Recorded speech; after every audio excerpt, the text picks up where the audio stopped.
On today's episode of Let's Talk FGO, we're going to talk about actual Summer 5 coming out in Japan with actual servants, and also 11 million downloads in North America has been announced. It's got stuff in it. You get free quartz. It's great. Hi, I'm one of your hosts. I am Omega, and I think I had an intro for me, but I forgot it.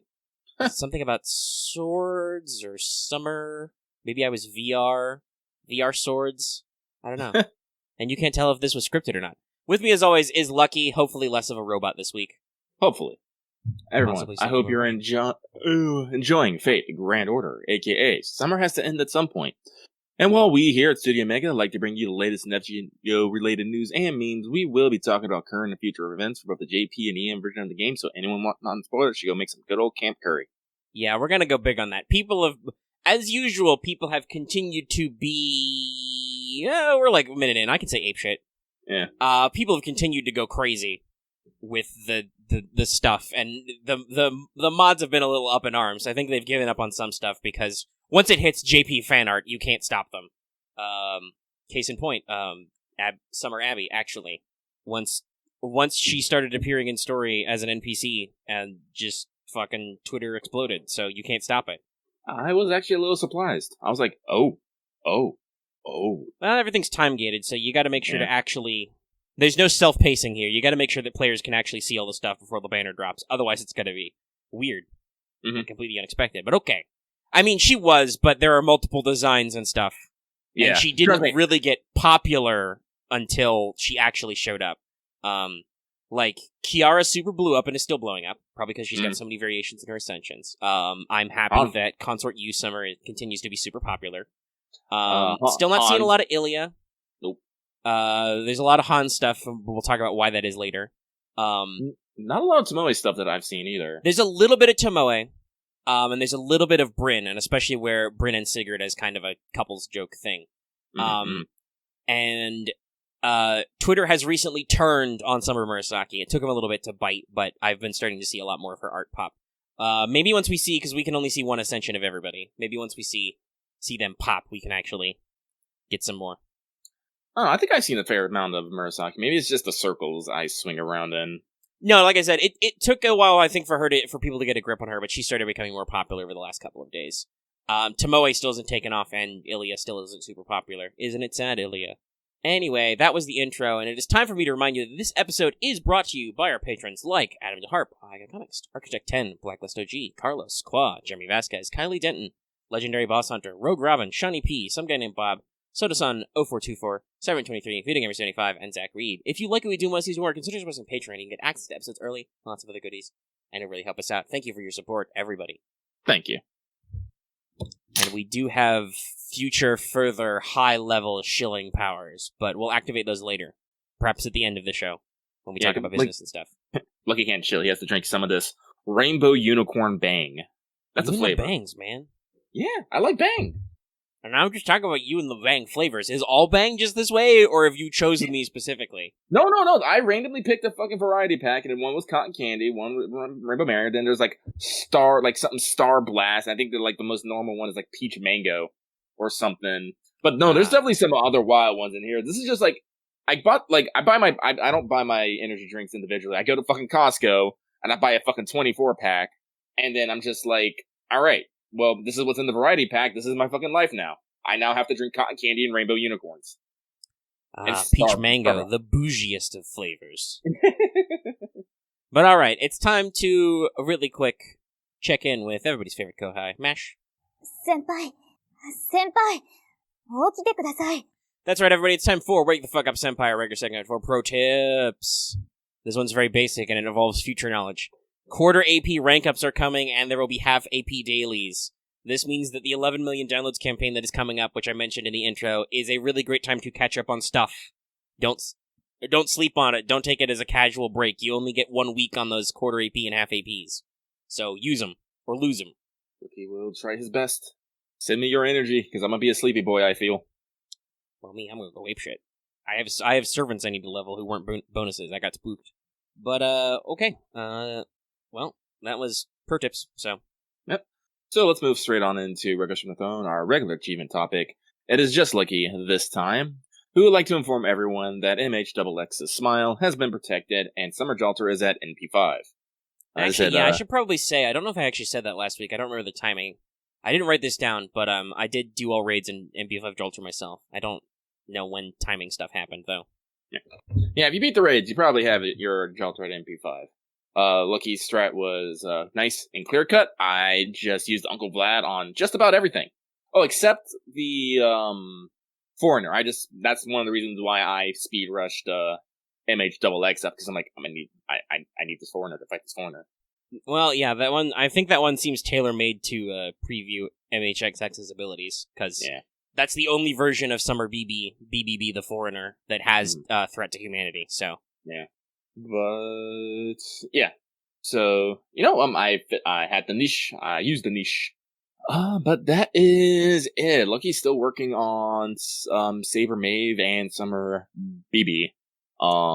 Actually, I was working on them earlier because it was Saber Rider Day, and I'm just like, this takes so damn long. I think it kills me because we're gonna talk about it in a little bit, but I know there's a fucking event, half AP dailies coming up. I'm just like, do I just want to wait till then?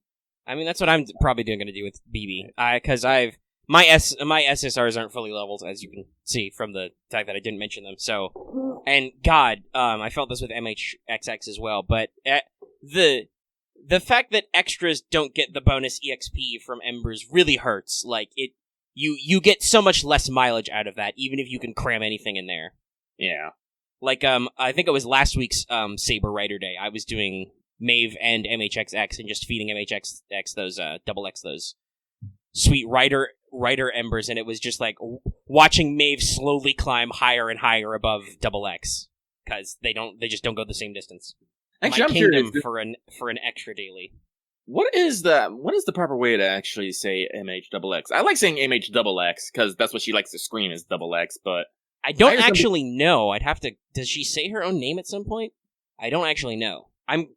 Japanese is weird. I'm gonna guess they probably pronounce it XX because XX it doesn't really flow in Japanese, but it is a weird loan word.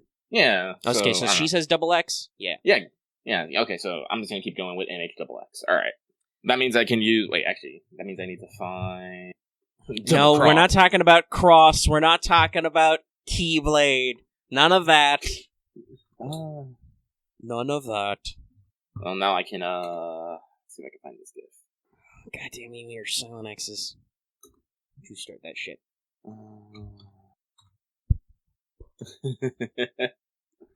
People are getting weird with it now. No, Vesper's doing a joke because apparently in Japanese, the X in Zexal for the Yu-Gi-Oh! Series is actually silent, which is really dumb. So it's actually supposed to be like Z-R, but fuck them.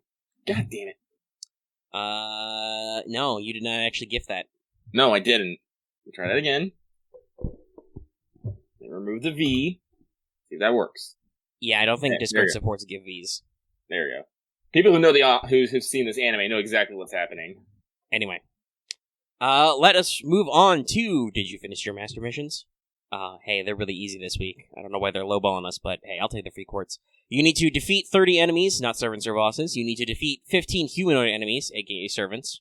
But also pirates, convention goers, other things like that.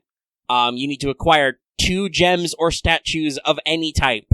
And then acquire 4 gems or statues of any type, aka the easiest things. And then complete 5 quests and complete 10 quests. I would say do the event, but also literally do anything. Like, I'm pretty sure you could do anything and hit these. Just live your best FGO life. Yeah. Okay. Well, let's see. After 10 minutes of that, let's just go ahead and give the news. The news. Skelegrams. It's pretty easy. Okay, so, last week we had the announcement and the actual time frame, but we're going to do the details of new stuff for Summer Servant Camp 2020. If you want to know when it is to when, check last week. It's a mission event with a day-night cycle, which is also mostly time-gated, so people cannot speed run the story yet. It just doesn't work. You gotta do the time. You get a temporary copy of Consort Yu Lancer who gets double EXP. Probably covered that last week, but you complete the story for permanent, aka nobody's done that yet. So there is a new Mystic code called a Pathfinder. We talked about that last week also, but now we know what it does because it's out. And I believe you actually get it super fast. I think, I remember rightly from double checking really quick, I think it's you complete the first quest node, you get Mash's new swimsuit and you get the Pathfinder Mystic code, like, right away. No futzing around. Well, you gotta change it to appropriate clothing, I suppose. And the second node gives you your temporary Consort Yu. So the first skill is Quick Up and NP Up for 1 turn. It's basically just like the arts buff that's on the one that came out this year for summer. Speaking of which, I am still a fucking moron, and still haven't switched back to that one, because I was using fucking MC, Mages Association MC for farming those fucking dumb Dragon Lancer fucks. I will probably not remember because I'm trying to do the show and not actually focus on farming, but I will continue to bitch about it. Anyway, second skill is Team Critical Up for 1 turn. And then the third skill gives 10% MP and removes DOT debuffs. They're called ailment debuffs. It's the same as that one command code. It removes burn, poison, curse. Okay. So it's basically like this Mystic code you've got right now, but for quick. You can do a little wombo combo, get a little extra critical, get your little bit of battery. And as some people have brought up, while it's not comfortable for your weird double Scotty memes, yeah, I was yelling at people already off mic before this started. Technically, because Quick theoretically needs a couple turns of setup, as we like to say, removing DOT debuffs is good because that means you don't get bodied by, 3k burn damage or something in between rounds. So Banner 1 is SSR MoonCancer Kiara, SR Berserker Bryn, and SR Archer Illya, plus new CEs. I would like to, by the way, say that not, super called it, because I don't think that was really too much of a guess, but I did 100% call it. Kiara, by the way, gets plus 100% damage during the event. Bryn and Illya are just 50%. Did I type? Oh, real quick. Did I type in that Illya? What's up? Oh, no. Can we just talk about how fucking wild Kiara's card reveal is? Oh, yeah, no. That's not in my notes explicitly, but yeah. Slight spoilers for 2 years from now, but Kiara has a special animation, a unique one. Yeah. Similar to Angramenu, how he's got his black card. Kiara has a unique card back and a unique animation where pink and black slime takes over the BB card art, and then Kiara pops out. Yeah. BB's not happy, by the way. No, BB's not happy. But it once again proves that MoonCancer is not the class exclusive to BB, and that there's lots and lots of ways it can happen. Because Kiara is also a Cancer of the Moon Cell. Funny how that works. And she has some interesting dialogue choices. But anyway, so that's Kiara, Illya. I'm sorry, I'm freaking out looking at Illya's names. I'm like, I have 2 L's or 1 L? How many L's do I write here? It doesn't help that our text doc is in Arial, which means a capital I and a lowercase l are literally the same. Let me see here. Yeah, it's 2 L's. It is 2 L's, yeah. I'm just... it's because it's I think I used a capital I in there and the lowercase l, so it, literally looks like 3 L's, and it's tilting me a little bit. Banner 2's already up, though. It's males. I don't believe it's only Sundays. I haven't heard people bitching about that. But it's Sigurd, Landling, and Emiya, and some new CEs. I'm telling you right now, it's pretty cool. I'm Lucky might have to throw down a bit on males if he doesn't get a Sigurd somehow, some way. I want that boy, especially after seeing Bryn's fucking noble phantasm. How dare? It's pretty fun. We'll talk more about the brand new units later. Yep. Okay, covered those guys, the banner, and that thing. And also, hey, guess what? Sigurd got a rank up. Shocking. Anyway, it ups his NP damage multiplier so you can stop bitching, and now he reduces enemy charge by 1, which is interesting. It's an interesting effect, considering he's a buster hitter, mostly. Really neat. Well, Lucky will never say no to fucking, charge down. Never. Nah, it can work out. Which, by the way, the reason why I said, you can, stop your bitching is because, people were, like I said, people were complaining that Musashi somehow completely obliterated him because of her extra damage multiplier or whatever. Well, now they have the same damage multiplier, and he still has his trait damage versus dragons, and also does charge down. So, yeah, have fun. Again, this just reminds me that people have absolutely no chill and no patience, which is really bad for this game, because at least on this show that we make, while we do talk about JP news because it is relevant to our 2 years of clairvoyance, we're still technically primarily an NA thing because that's what we play. Yes. So, hey, a little bit of patience and a little bit of foresight goes a long way. But here's the big one. It's written in all caps in my notes. Han's animation update. That's right. Another caster balls bites the dust. And it is exactly what you would expect. Hans summons various fairy tales. Yeah. Everyone loves his extra attacks where he goes, what does he say, Anderson SSR? Yeah, that's one of his voice lines for that. That's the Little Mermaid, and it summons a blast of wind. But one of his, and I think it might only be in his third ascension, but one of his ascensions he shouts, Anderson SSR! I'm not sure. I think I've heard this, but I think Kiara can Yes, he has two rare versions of his animations. So he has one where which is about the red shoe, which is normally just a red explosion at their feet. But occasionally, Kiara's voice will come in and a giant red heel will slam down and crush them. Mm-hmm. Similarly, he can call for Thumbelina, which normally makes a tiny Thumbelina jump out of his book and explode on the enemy, but occasionally a giant Kiara thumb will come down, and Anderson will yell at her both times.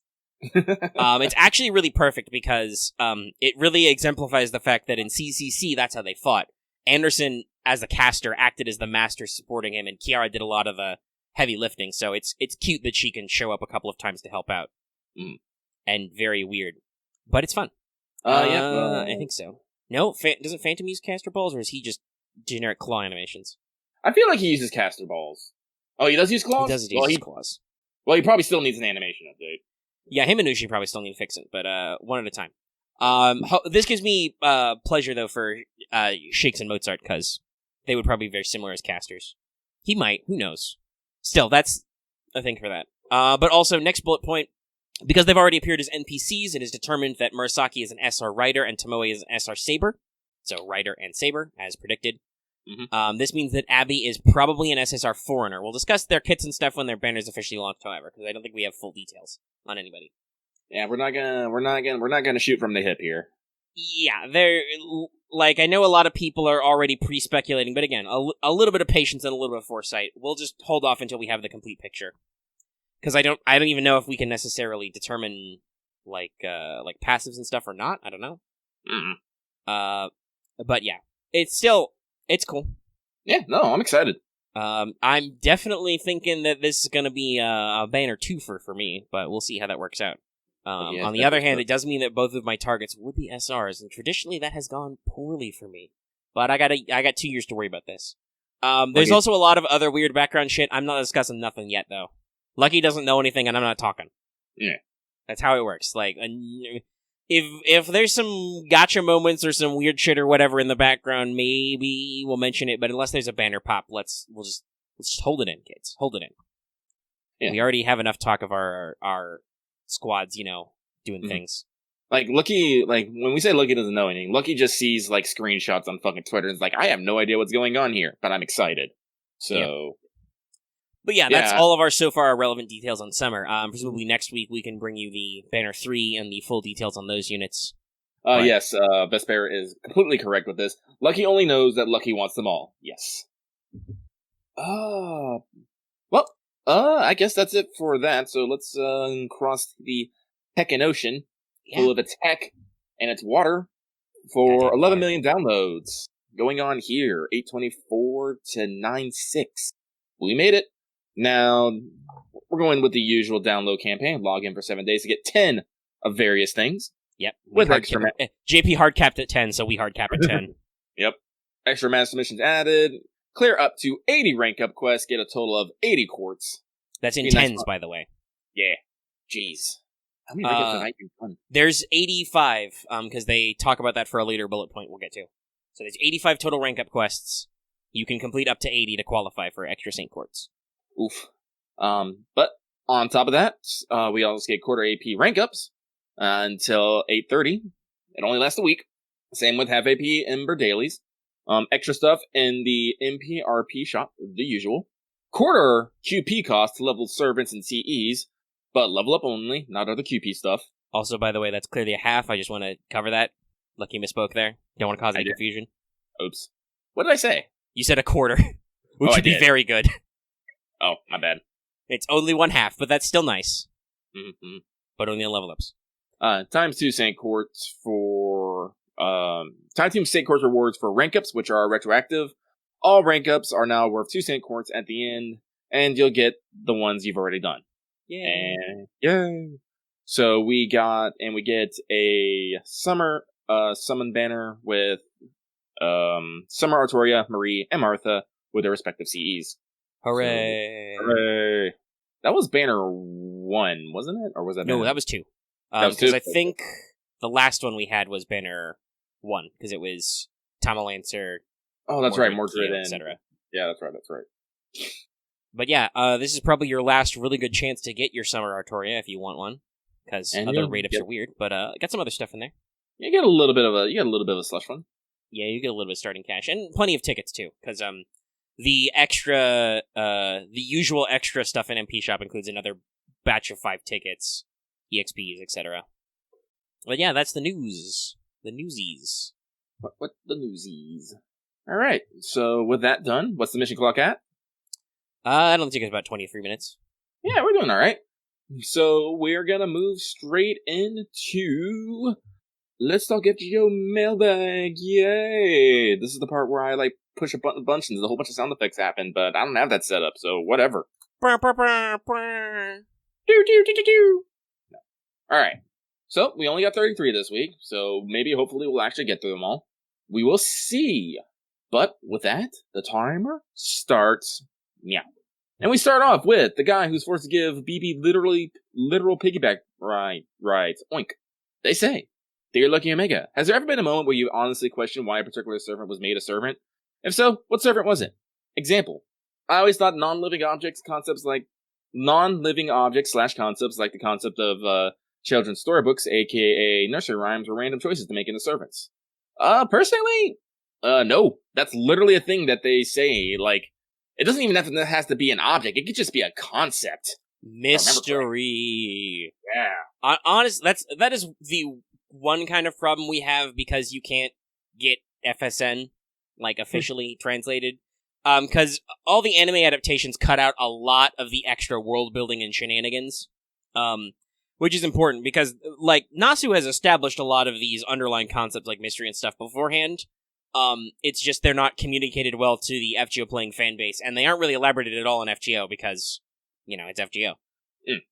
So yeah, I've never been that's weird that person's a servant. And honestly, I find it weirder, especially given the lengths they've gotten to, that they have times when they say some characters aren't servants. It feels like they're just shooting themselves in the foot. Like how for many years they insisted that Nobukatsu is way too obscure to be a servant, even though he has his own design and he keeps showing up. Wild. Anyway. Yep. That's that for that answer. That had 5 upvotes. I don't know why. So, guys being forced to give BB literal piggyback rides. Oink. Thank you very much. We're moving on to the recently upgraded to SR Crow, who says, "Dear Lucky and Omega, earlier this week I realized I had a terrible evil at the hands of DW. Despite being in the game for 5 years now, neither Ogita or Nobu has gotten an anniversary CE. Meanwhile, Upstart Izo has 2 and Young Mori has 1. This leads me to my question. What is your favorite servant that you think hasn't gotten enough love from DW? Have a die shorty day, both of you." Lucky's answer... I'm gonna be real honest. You joke about Izo, but first of all, every time there's a Guda Guda, there's 50 billion Okita and Nobu CEs. Yeah, but he's also right. Izo super... I mean, they haven't got anniversaries, and they are kind of big... Well, Nobu's kind of a big linchpin for events and stuff. But Izo is also freakishly popular. It's absurd. It's dumb. And Izo got a costume already. Yeah. Well, personally, Lucky's gonna stay in his fucking camp. He's gonna say Tamama. I think hasn't Tamama only got 1 anniversary CE? Yeah. She has gotten a special because she's in Extella. She's gotten special promos from Extella and Extella Link and stuff. But yeah, she's only had 1 anniversary. Yeah. Even though she was a major story character, kind of. And 0 costume, so I'm like, I mean, actually, honestly, Ishtar. She's only gotten the 1, the formal. It's been a Resh every other year. Well, okay, they did the double, both of them this year, but that's the first time they did both in 5 years. So, I wouldn't mind if they also kind of evened it out so Ishtar stands on her own. I know that Resh is technically more popular, but it's a little weird. I feel like the 2 should be perfectly balanced. No Space Ishtar probably doesn't count, because Space Ishtar's 3 people. Though that could be cool, too, because they haven't done that. But yeah, other than that, I don't really know. I don't keep too much track. I mean, I guess I should rattle the saber for more Medusa, now that we've missed another lack of summer Medusa. I can't kvetch too much about that because it's not like Takeuchi drew another servant. There wasn't some Medusa. Also, by the way, yes, we firmly established that means there's no Takeuchi drawn servant, and there's no alternate Artoria this year at all. But again, that's probably because Delightworks knew they were doing Caster Artoria by Takeuchi as anniversary. And she is technically a summer bonus. I know some people joke about, like, trying to make it, oh, that means she still counts as a summer. She doesn't really, but she is still a bonus unit, so it's very funny. I mean, has he actually, I don't know, has he actually showed up in the event at all? No, it's just, apparently they did this last year with Ryder Da Vinci, and I just don't remember it. It's just honestly, and I think it's a smart move, because a lot of people are going to blow a lot of Saint Courts trying to get the shiny new anniversary servant. Yeah. So I think it's just nice of them to include them as a bonus unit for the summer event, because summer's kind of a big deal. But no, I don't believe she's actually in the event. Also, yeah, Takeuchi did draw Emiya and Mash's new costumes, so it's not... They had that man doing some work. Yeah. He wasn't sitting back. But it's just funny that how that works out, because that's usually how that works on projects. Hey, if in the time frame you're working on the project, you're busy with something else, that means you don't do other things in the project. Shocking, I know. But yeah, I was trying to think. Mordred's gotten a lot of CEs, that's good. She has her costume coming. Yeah, I don't know. I'd have to double check Medusa's CEs. Technically, Medusa wasn't in any of the story events, so I can see why, right? Yeah. But I still... that maid costume from Goo is pretty... the apron and the thing. That's pretty cool. You could do that to me? Help me out, Delightworks? Anybody? Bueller? Alright, let's not take up too much more time with this. Yeah, no. So thank you, the recently upgraded to SR Crow. This next one comes from Sarah Summerfarrow of the Extravagant Moon, who says, question, are there any servants that you wish had been released earlier or later than they were? Maybe you wish that a 4-star you wanted was released before the next 4-star ticket? Looks at Lost Belt 3 menacingly. Maybe you wish that the servant you want was more spread apart, or maybe there's a different reason. Note, my alias is based off Summer BB saying she can join the ranks of the Pharaohs. That's a scary thought. Summer BB can do what she wants. I mean, yes, technically the timing of the download campaign hurts me, but also is, it's a story-locked SR. That's kind of, there's only so many shenanigans they can do. And technically we've gotten servants released earlier, because they've crammed up story in North America so they can do the anniversary lucky bags and stuff. Lucky's gonna keep simping. I wish Tamamo had been released earlier. Maybe I would have got her. I mean, okay. What, do you want her to be at launch? Yeah. Okay. I don't know why you're trying to give me sass for that. I mean, I don't know. The game's been out 5 years. It's weird. She's literally within the first 6 months. Yeah, I know there weren't a lot of units. Okay, fine, fuck it. I wish Drake had been rolled in earlier so I could not roll her either. Yeah. I mean, the question is, who do you wish was earlier? And I was like, Tamamo, because then maybe I would have rolled it earlier. Then maybe I have more Tamamos. I'm still at MP2 Tamamo. I have no Tamamos, so... saying Merlin was at launch. But then launch Merlin would have sucked. Probably. I could definitely see some servants I'd have to, think about harder than. I could definitely see some servants being released later because they were clearly marred by early game kit designs. But yeah. Gee, if I was gonna say one that got launched later, I would say, Saber Lily, actually. Maybe. Yeah, that's true. As a welfare, as a fake welfare, she was incredibly hampered because they definitely did not know what they were doing with event 4 stars yet. Because, if you don't know, if you've never actually looked, Saber Lily has, way, way below 4-star stats normally. She's literally between 3 and 4 stars in terms of stat spread. Yeah. And it's kind of sad. Yeah, so, yeah. But that's that. So, thank you, Summer Sparrow of the Extravagant Moon. We're gonna move on to the guy still trying to figure out the airspeed velocity of an unladen Benny Enma. Ditchy. And they say, with all the Castoria and Rip Tamamo memes coming out, which we completely and utterly disregard because they are irrelevant, I was wondering, do you guys have a favorite FGO-related meme? A favorite? I don't know. I don't know. I always have fun with Liz memes. Just Liz memes in general give me life. Yeah, I don't know. I like a lot of FGO memes. I also don't like a lot of FGO memes, but a favorite? Liz Dude is great. Just dude. Liz Dude is the reason why I made a Lucky Dude. Anyway. Yeah, I don't know about a favorite. I like a lot, but we could be here for a while. Yeah, I can't say I have yeah, I don't know. Memes are weird. I don't rank memes. I rarely rank anything. Why have one favorite when you can have 100? No, Vesper, no. You're an animal, Vesper. You can only call other people animals because you're an animal yourself. Take one to no one. Anyway, thank you, the guy still trying to figure out the airspeed velocity of unladen Benny Enma, for your question. This next one comes from Secret Casino King Bunbun, who says, no questions this week, just commenting to add to your growth with the algorithm. Hope you are doing well. Well, thank you, Secret Casino King Bunbun, for the comment. We appreciate it. We appreciate your good vibes. I don't know if you commenting on our community page actually helps anything, though. Don't harsh the buzz. But I hope you're doing well yourself. This next one comes from, I'm that guy.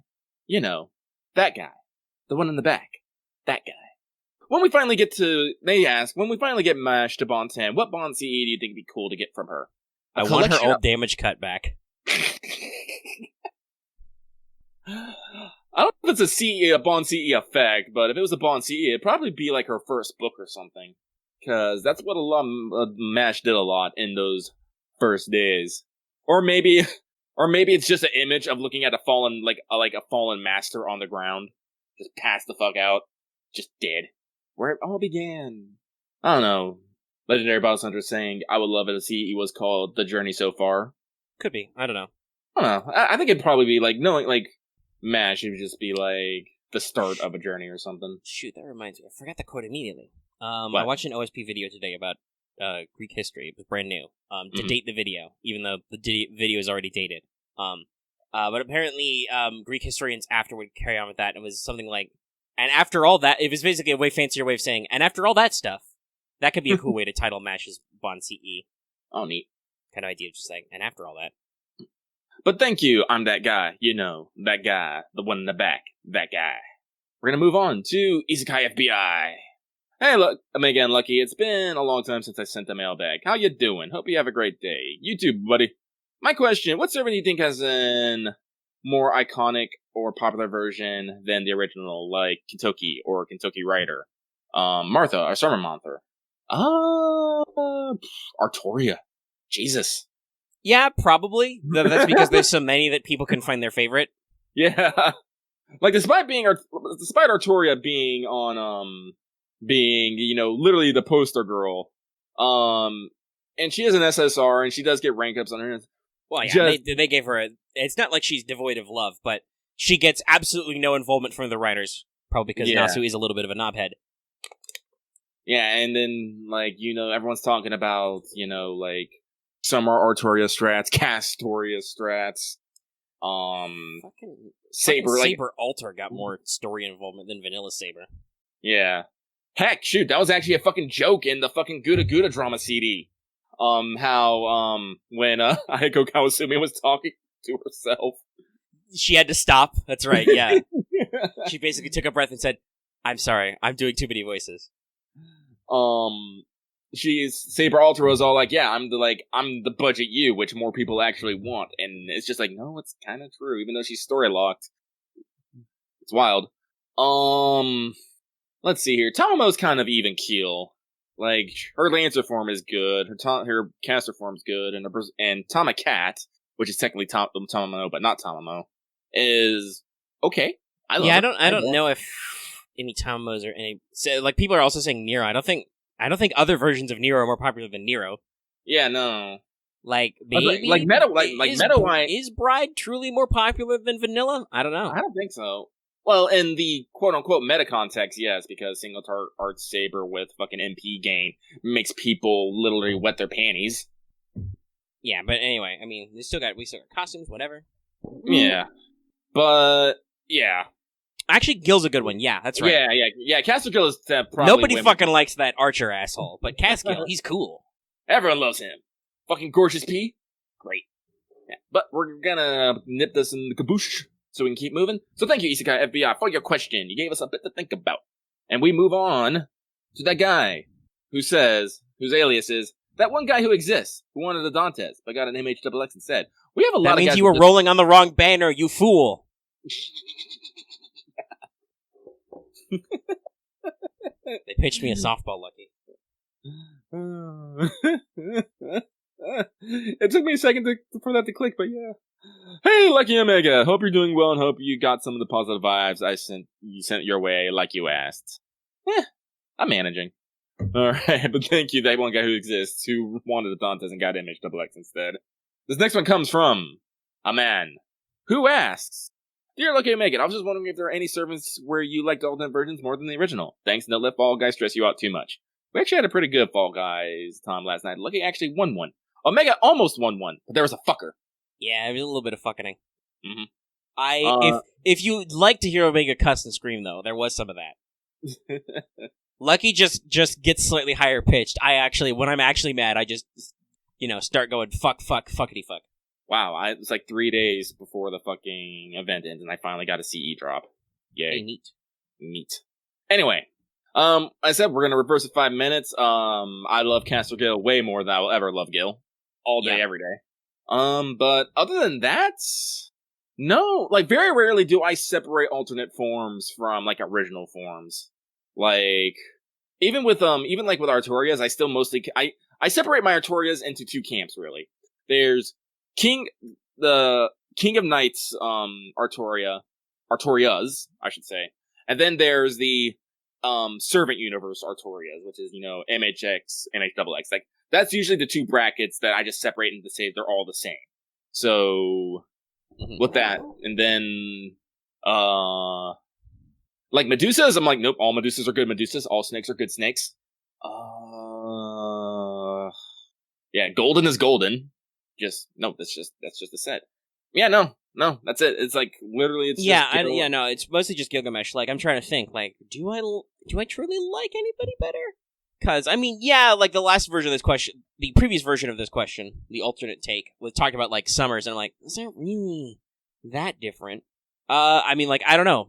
It's possible I could like Mao Nobu more than regular Nobu, but we don't have them yet, because they're, again, multiple characters, so, There's a lot of mysteries. So, thank you, a man. This next one comes from the guy who became that guy, with EX Luck on both summer banners. Did we say something that just made people want to be that guy, or the guy, or a man? I don't know. We're getting a lot of this. We're getting a lot of this stuff. But the guy who became that guy asked, Hey guys, always have fun seeing your content. Question is, with Guildfest coming up, how will you help new players... Question is, with Guildfest coming up, how will you help new players play or see the lottery as very useful for Apple spending? Thanks again. Wait for it. I'm thinking. Hold on. What? Yeah. What? No, man. You don't get double aliases. Yeah, no, I'm just thinking. There's a lot of... This is one of those, once again, a lot of those assuming questions. I don't feel like we have any responsibility to make new players see the lottery as useful for Apple spending, especially because literally everyone else will do that, because people are maniacs and are like, don't use the Apple's your lotto. Oh, I'm going to spend the Apple lotto. Everybody's like that. Not everybody, but you know what I mean. I'm yelling at people. People will definitely be talking about how they don't spend any apples until lotto events, because they're going to go apeshit. And then those people are going to tweet about being 5,000 lotto boxes, and we're going to be sad. Yeah, I'm because we don't have that much time in our life. We're not gonna help anybody. They're gonna listen to us or they won't. Hey, new people, guess what? If people love lottos, do that. Lottos are good. Anyway, so thank you, the guy who became that guy with the X-Lex on both summer banners. This next person doesn't get read because they don't actually have an alias. That's correct. It is important. We need to actually do it. It's in the top. So we move on to an emblem that is celebrating its birthday in less than a week. Well, happy birthday, emblem! I hope you have many happy returns. But they say, hey guys, first off, I would like to say happy early birthday, Lucky. Well, thank you, emblem. Aren't you a fucking cupcake? And secondly, I have a question in mind. Said question is, do you do a celebratory birthday pool in Gacha or anything of that nature? I only ask this question is that I tend to do a single pool on my birthday every year for like the past 2 years and was very curious. Anyways, have a nice day. Smiley face. No, the alias refers to when this mailbag comes back, as my birthday occurs sometime between this and the next Let's Stop at Geo episode. No, I got you. No, Lucky doesn't do pools. What Lucky likes to do, though, he definitely likes to go through like all as many birthday lines as he can. And just enjoy the many, many happy birthdays that real people don't give me because no one remembers Lucky's birthday, even though he screams it constantly. Didn't you also say last night on stream you're bad with birthdays yourself? Yeah. That's because people don't tell me their birthdays. I'm actually bad with birthdays. But I'm bad with all forms of names and dates. Yeah. So on this question in general, no, I actually don't really do celebratory stuff on my birthday like that, because it's highly dependent on the banner. I'm not one of those weirdos who rolls story. You heard it. You heard me. Like, I will usually, because there's birthday money, I will buy stuff on a birthday, but no, I don't think I've ever actually done anything other than go through all my, my whatchamacallits, my birthday lines right then. Qua has it right. Doesn't even remember her age half the time. That's true. I gotta do math a lot. How old am I? After you hit all those dumb fake milestones in your like teenage young adult years, it really stops actually making sense, and you just forget everything. Anyway, we're talking about random shit right now. Let's keep moving. All right, but thank you, an Emblem that's celebrating his birthday in less than a week. For that, we move on to the guy who was spoiled on Alien God because the internet is evil. I know this fucking feel, my dude. I literally know this feel. But they say, "Sup, Lucky Omega? How's life been treating you?" Meh. My question is, what is your favorite First Ascension artwork? First Ascension artwork. First Ascension. Yeah, I don't think I've got that off the top of my head. Nothing pops to mind. No. There are a lot of decent First Ascensions. They usually do go big or go home through higher ones. I don't know. It's hard because there's like 300 fucking arts in this game. I think Lucky's gonna say Lady Murasaki because I don't actually remember any of her other Ascensions. I just know her first Goth Librarian Ascension. I'm like, this is good. The Goth Librarian one's pretty iconic, yeah. Yeah. Big titty Goth Librarian energy. But let's move on to... Oh, wait. Let me finish. Thank you, the guy who spoiled on Alien God because the internet is evil. We move on to some Amish guy with a beard who says, "No question. Just want to say your content is always fantastic, and you're both breathtaking." You're breathtaking. You're breathtaking. Exactly. That's the first time I was called as breathtaking. I'm excited. So thank you, some guy, Amish guy with a beard. We move on to Marxist-Leninist Musashiist. Let's see here. Why doesn't FGO give numbers or percentages when describing what skills do? Seriously, a couple extra characters in the text can eliminate a whole lot of guesswork when it comes to determining how strong an MP battery a servant has, or effective card type it can be buff is. I, for one, had no idea just how good the MP game buff on Mash's Taunt was until I read about it elsewhere. I know that all the specific stuff is found to be found on the internet, but as a player, shouldn't I have to check third-party site for this stuff? They give specific numbers for the item fight and the golem skills, so I don't know why they can't apply that everywhere. Yes, I realize this wasn't much of a question for you guys to answer. I just need to put some on about this, and even don't get me started about the apply random effects bullshit. Thanks to the two of you having a podcast every week. You okay, my dude? You get that all off your chest? Yeah. Lucky literally doesn't care. I don't care. Here's the thing. Lucky usually doesn't care about the percentage. I just care what the fucking thing it does. Percentages can be very nitpicky. We use percentages a lot. It'll come up a lot later after we're done with Mailbag. But in general, they don't usually matter. Like, you usually get a feel for, okay, morph.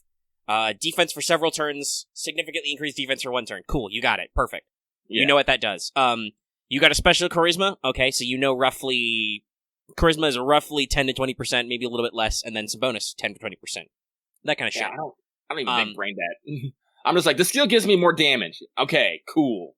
And I gotta be honest, especially for phone games, UI and boxing is very important, and there's a lot of little fiddly bits that go into making it work.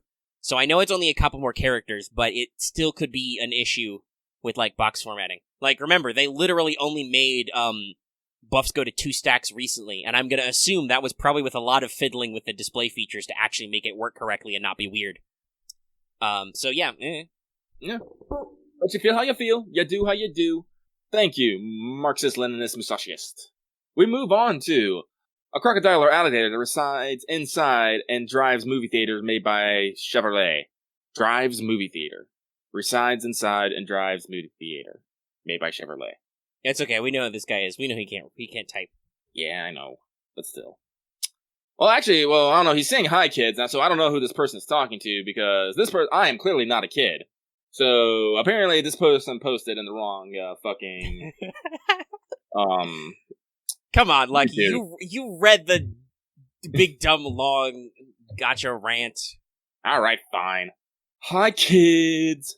With recent events and new discussion about unsavory topics such as power creep and meta balance once again creeping into the conversation, my conversation is twofold. One, do you think tier lists are useful or worthwhile in a single-player game? And for the second point, with certain servants being power crept, how do you diversify them to make them stand out? Well, for the first one, Lucky literally gives two shits about tier lists. Unless the tier list is something which is what servants I'm gonna bang or not. But then it's just a tier list for me. It's not for anyone else. This is a personal tier list. This is for something for me to reference. And I don't give a shit about anyone else's tier list. Yeah, so for a slightly more serious approach, even though, tier lists are bullshit, it really depends on the context, and for the sake of FGO, usually tier lists are dumb, because the point of a tier list is to grossly oversimplify something to make it easy to digest for your tiny subatomic brains. Fuck, I don't know a good inverse of galaxy brain. Quark brain.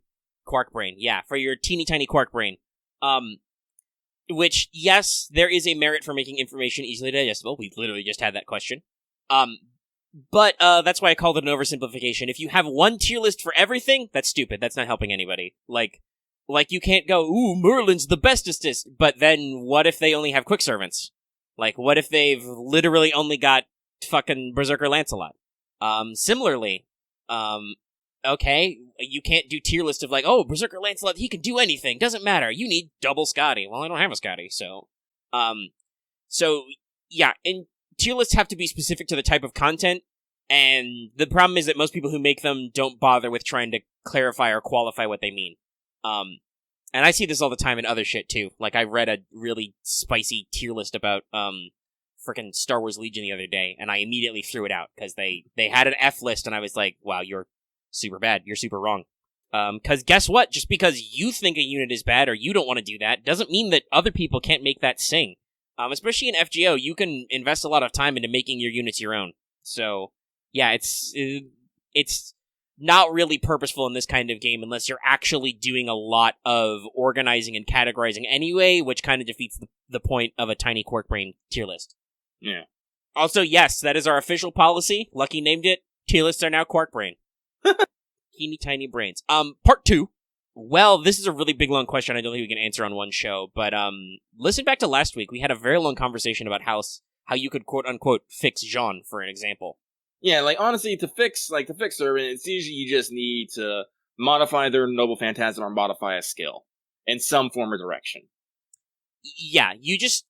And you see this all the time with buff, when they buff old servants, you know, just give them something different and make sure that their damage scales appropriately. It's like, Sigurd. Would I have expected Sigurd to have a fucking charge down? No, but I'll take it. That's pretty different, especially on a buster servant. Yep. Same with Musashi's buff. I know that made a lot of people sassy because, again, some people are really... I don't know, maybe it's the waifuism. People are really sassy that Musashi is popular. I don't know. Whatever. Miyamoto Musashi. Miyamoto Musashi and whoever wrote that chapter Shimosa was super ghostwriting fucking Nasu. It was weird. Just channeling his spirit. Anyway, but, like, yeah, the alter ego and MoonCancer thing. Very weird, very specific. Only going to be used to put Summer Kiara in horny jail, but I assume there's a story-related reason for it later. But that's a pretty unique niche for a saber. Fucking Dioscuri, who's also secretly an Avenger. Not so secret. You can do a lot with a little bit, and you just need a little bit of action. Talking about we talked about this with that question about releasing earlier or later, right? There were quite a few units who were released in the early game and had early game design problems. And honestly, a lot of people truly bitch and moan and vetch about the fact that game designers, they can't do balanced game design. Nobody can do balanced game design out of the gate. More people are going to play your game once you put it in the open than you played at home. Even if you open beta testing or whatever, you're still going to get more people, you're going to find more shit problems. And developers can only be developers. They can only be themselves, right? So until you actually give it to wider people, you don't see what a general class of people will do with this thing you've designed. So Delight works like literally every other game designer out there making a living game that's evolving over time, right? It's not a single set experience. Mm-hmm. They didn't know what players wanted or how they were going to handle how players did things when they launched the game. It is slightly unfortunate. A lot of launch units are very confused, but we're slowly fixing it. I think in general, just the things that they are fixing and that need to be fixed are skills that only do one thing, especially if they do that one thing shittily, like all those E-rank charismas we've got, where you can get a maximum of like 10% attack at level 10. That's pretty bad. To go back percentages, those percentages are so low that there's so much investment to actually make them worth it. And just in general, applying more unique effects because, hey, guess what? As developers, as they've gotten better and they've figured out their code better and they can do more weird things, they've added new things. We already have a new status effect we haven't even gotten into, so... Yep, we'll get there. We're almost done. That's my only rough question. Yeah, we powered through a lot there. Yeah. We're getting there. We only got 25 minutes left, but we're gonna keep going. All right, so, power on. A crocodile or alligator that resides inside and drives movie theater made by Chevrolet. Thank you very much for your question, you small animal. Let's see here. This one next comes from an alien from afar. Dear Lucky Omega, Dear Lucky Omega, what favorite map design do you like? Hashtag Tomanovich win. Tomano. Dear sir or madam or other. The fuck? This isn't even a comma question. You really, there's a space on the hashtag too, even. Yeah. That was a rough one. I'm sorry. Gosh, I also don't even know what map I like best. I had an answer, but Tomanovich just yeeted that out of my brain. Summer 1, once I've built the giant statue of Mordred.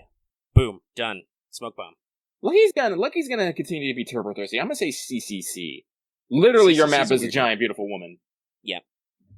There's a lot of map themes I like, but I don't...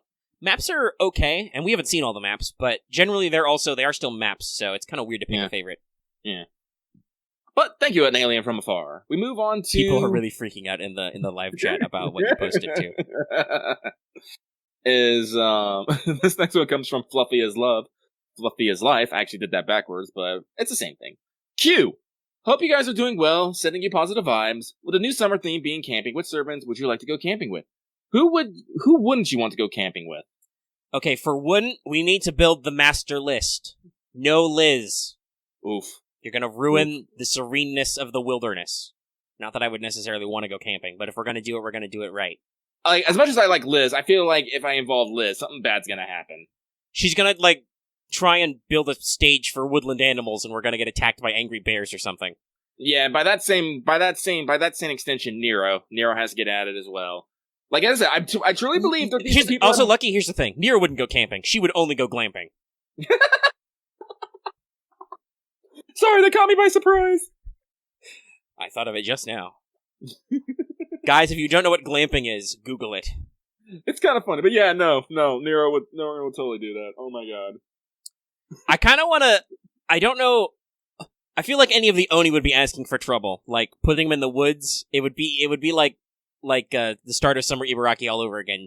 She would just wander into the woods and never come back. I don't know. Honestly, as long I'm okay with the Oni, because I would say as long as there's food and alcohol, shooting will probably stay put. And as long as shooting staying put, Ibaraki will probably stay put. And then after that, let's see, is there anyone else we have to throw out immediately? There's a lot of people who are kind of meh, but usually their triggers are, what's the word I want to say? Conditional? Yeah, I think the only one we have to universally is just the people who can't not fuck it up. As for who I would prefer, as Omega said, I don't know. Well, I have been camping a little bit as a small child, very small child, so I don't remember them. I'm not super keen on the camping. Oh, I love camping. I much prefer a limited time experience with nature. Like, hiking and climbing is cool, but I don't necessarily want to stay out there. One of Fuck Lucky's first pick would literally be Bunyan. All cooks, good choice. Definitely grab an Illya, probably a Boudica.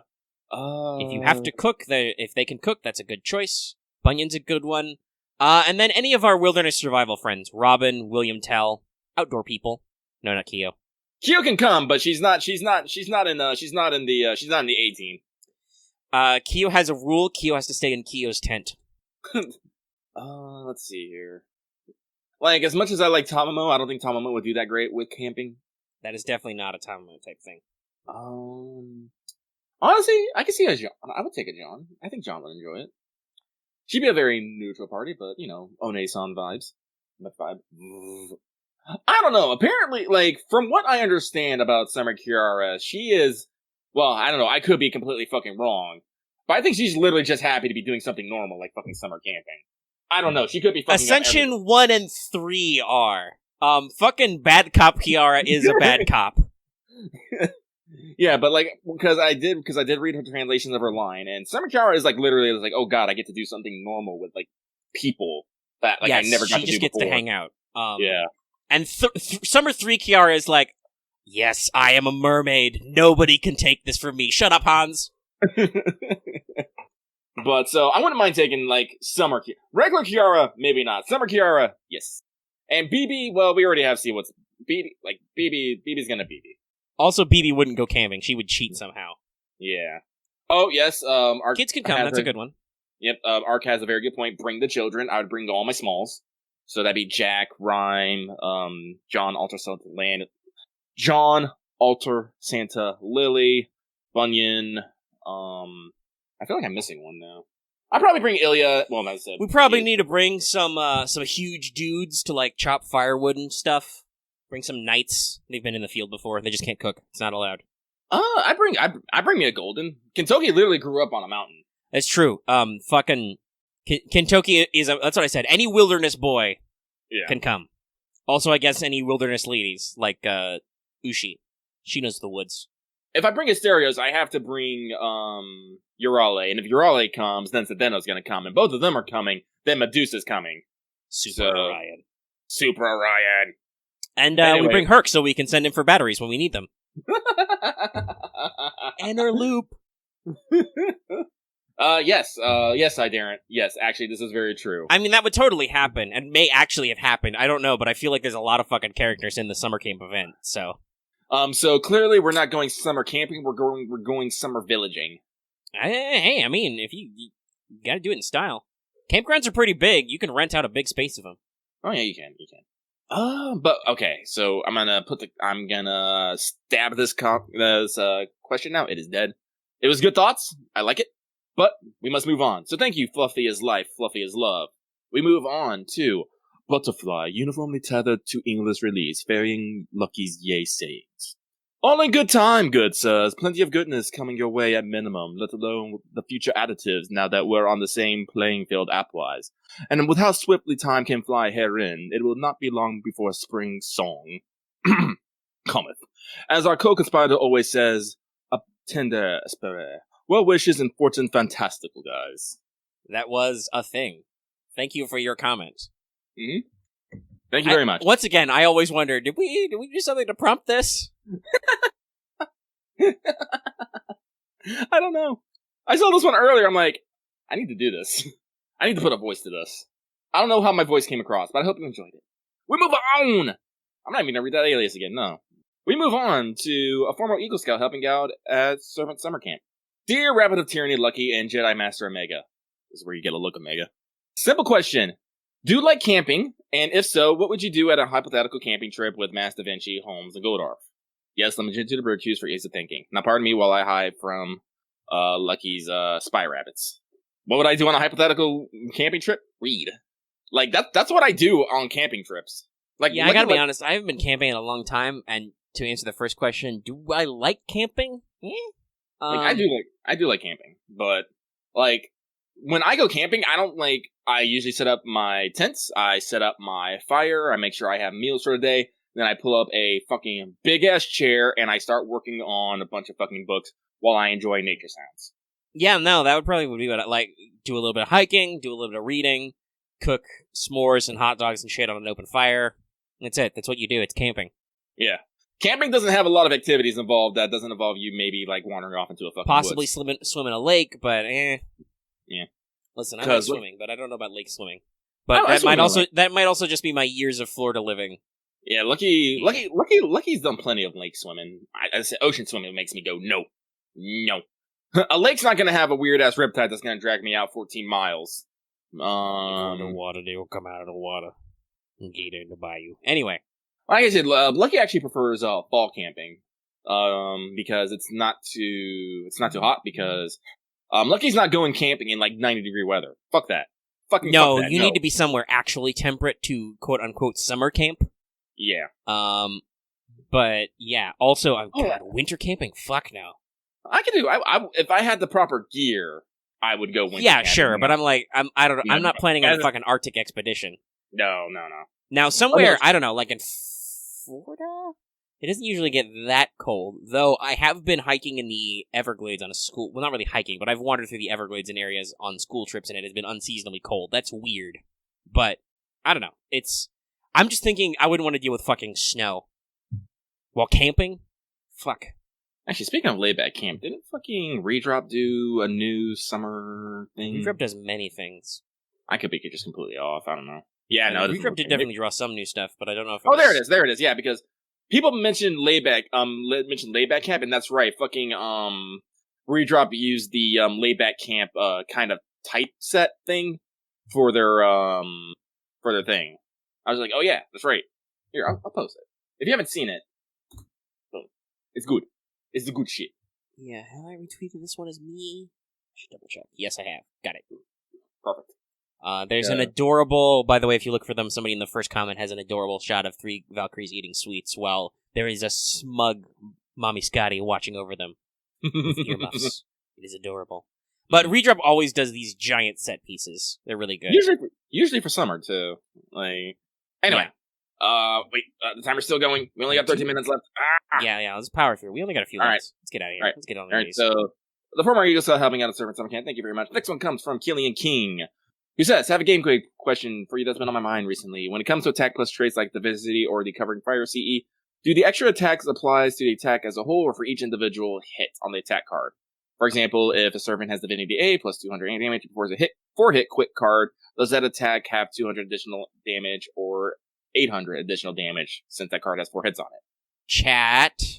This is something that's a chat question. I don't fucking know. I think it's per hit because you see the effect pop each time, but I don't actually know.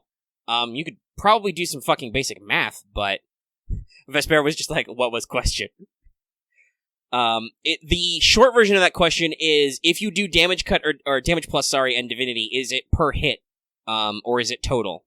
Which I think the really easy way to check would be to just do some fucking science, but I can't right now because I don't have any damage pluses or damage cuts handy. I do probably guess that it's probably, it's not based on hit count, so it is flat. I was gonna guess that it was flat. Yeah, we have 3 people saying it's just flat. Alright. Huzzah. Now, technically, do remember, though, that bonus damage is separate from your core damage, though. If somebody like those dumb crabs has 100% damage reduction, you will still do your damage plus or divinity damage. It's weird. Anyway. It is weird. Math. Continue. Mm-hmm. So thank you, Killian King, for your question. I hope that answered it. We move on to... They say a name, but they didn't put it at the beginning. Nope, I'm skipping it. Alright, you did not leave a proper alias. Yes. This next one comes from Dave, Lord of Typos, who says, I don't remember this being explained at any point, but did Solomon play any role in Bedivere not returning the sword? And if not, is there any explanation of what would happen to him and Victoria if the singularity didn't happen? Alright. let me dust up my nerd glasses. Right. No.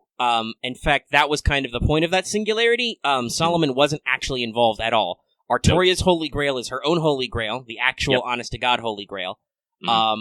There were enemies. There was the false king, Richard Lionheart, who the knights defeated, and there were some other guys who were supposed to fuck up time, but Ozymandias beat them up already, stole their grail, and hijacked the Demon Pillar.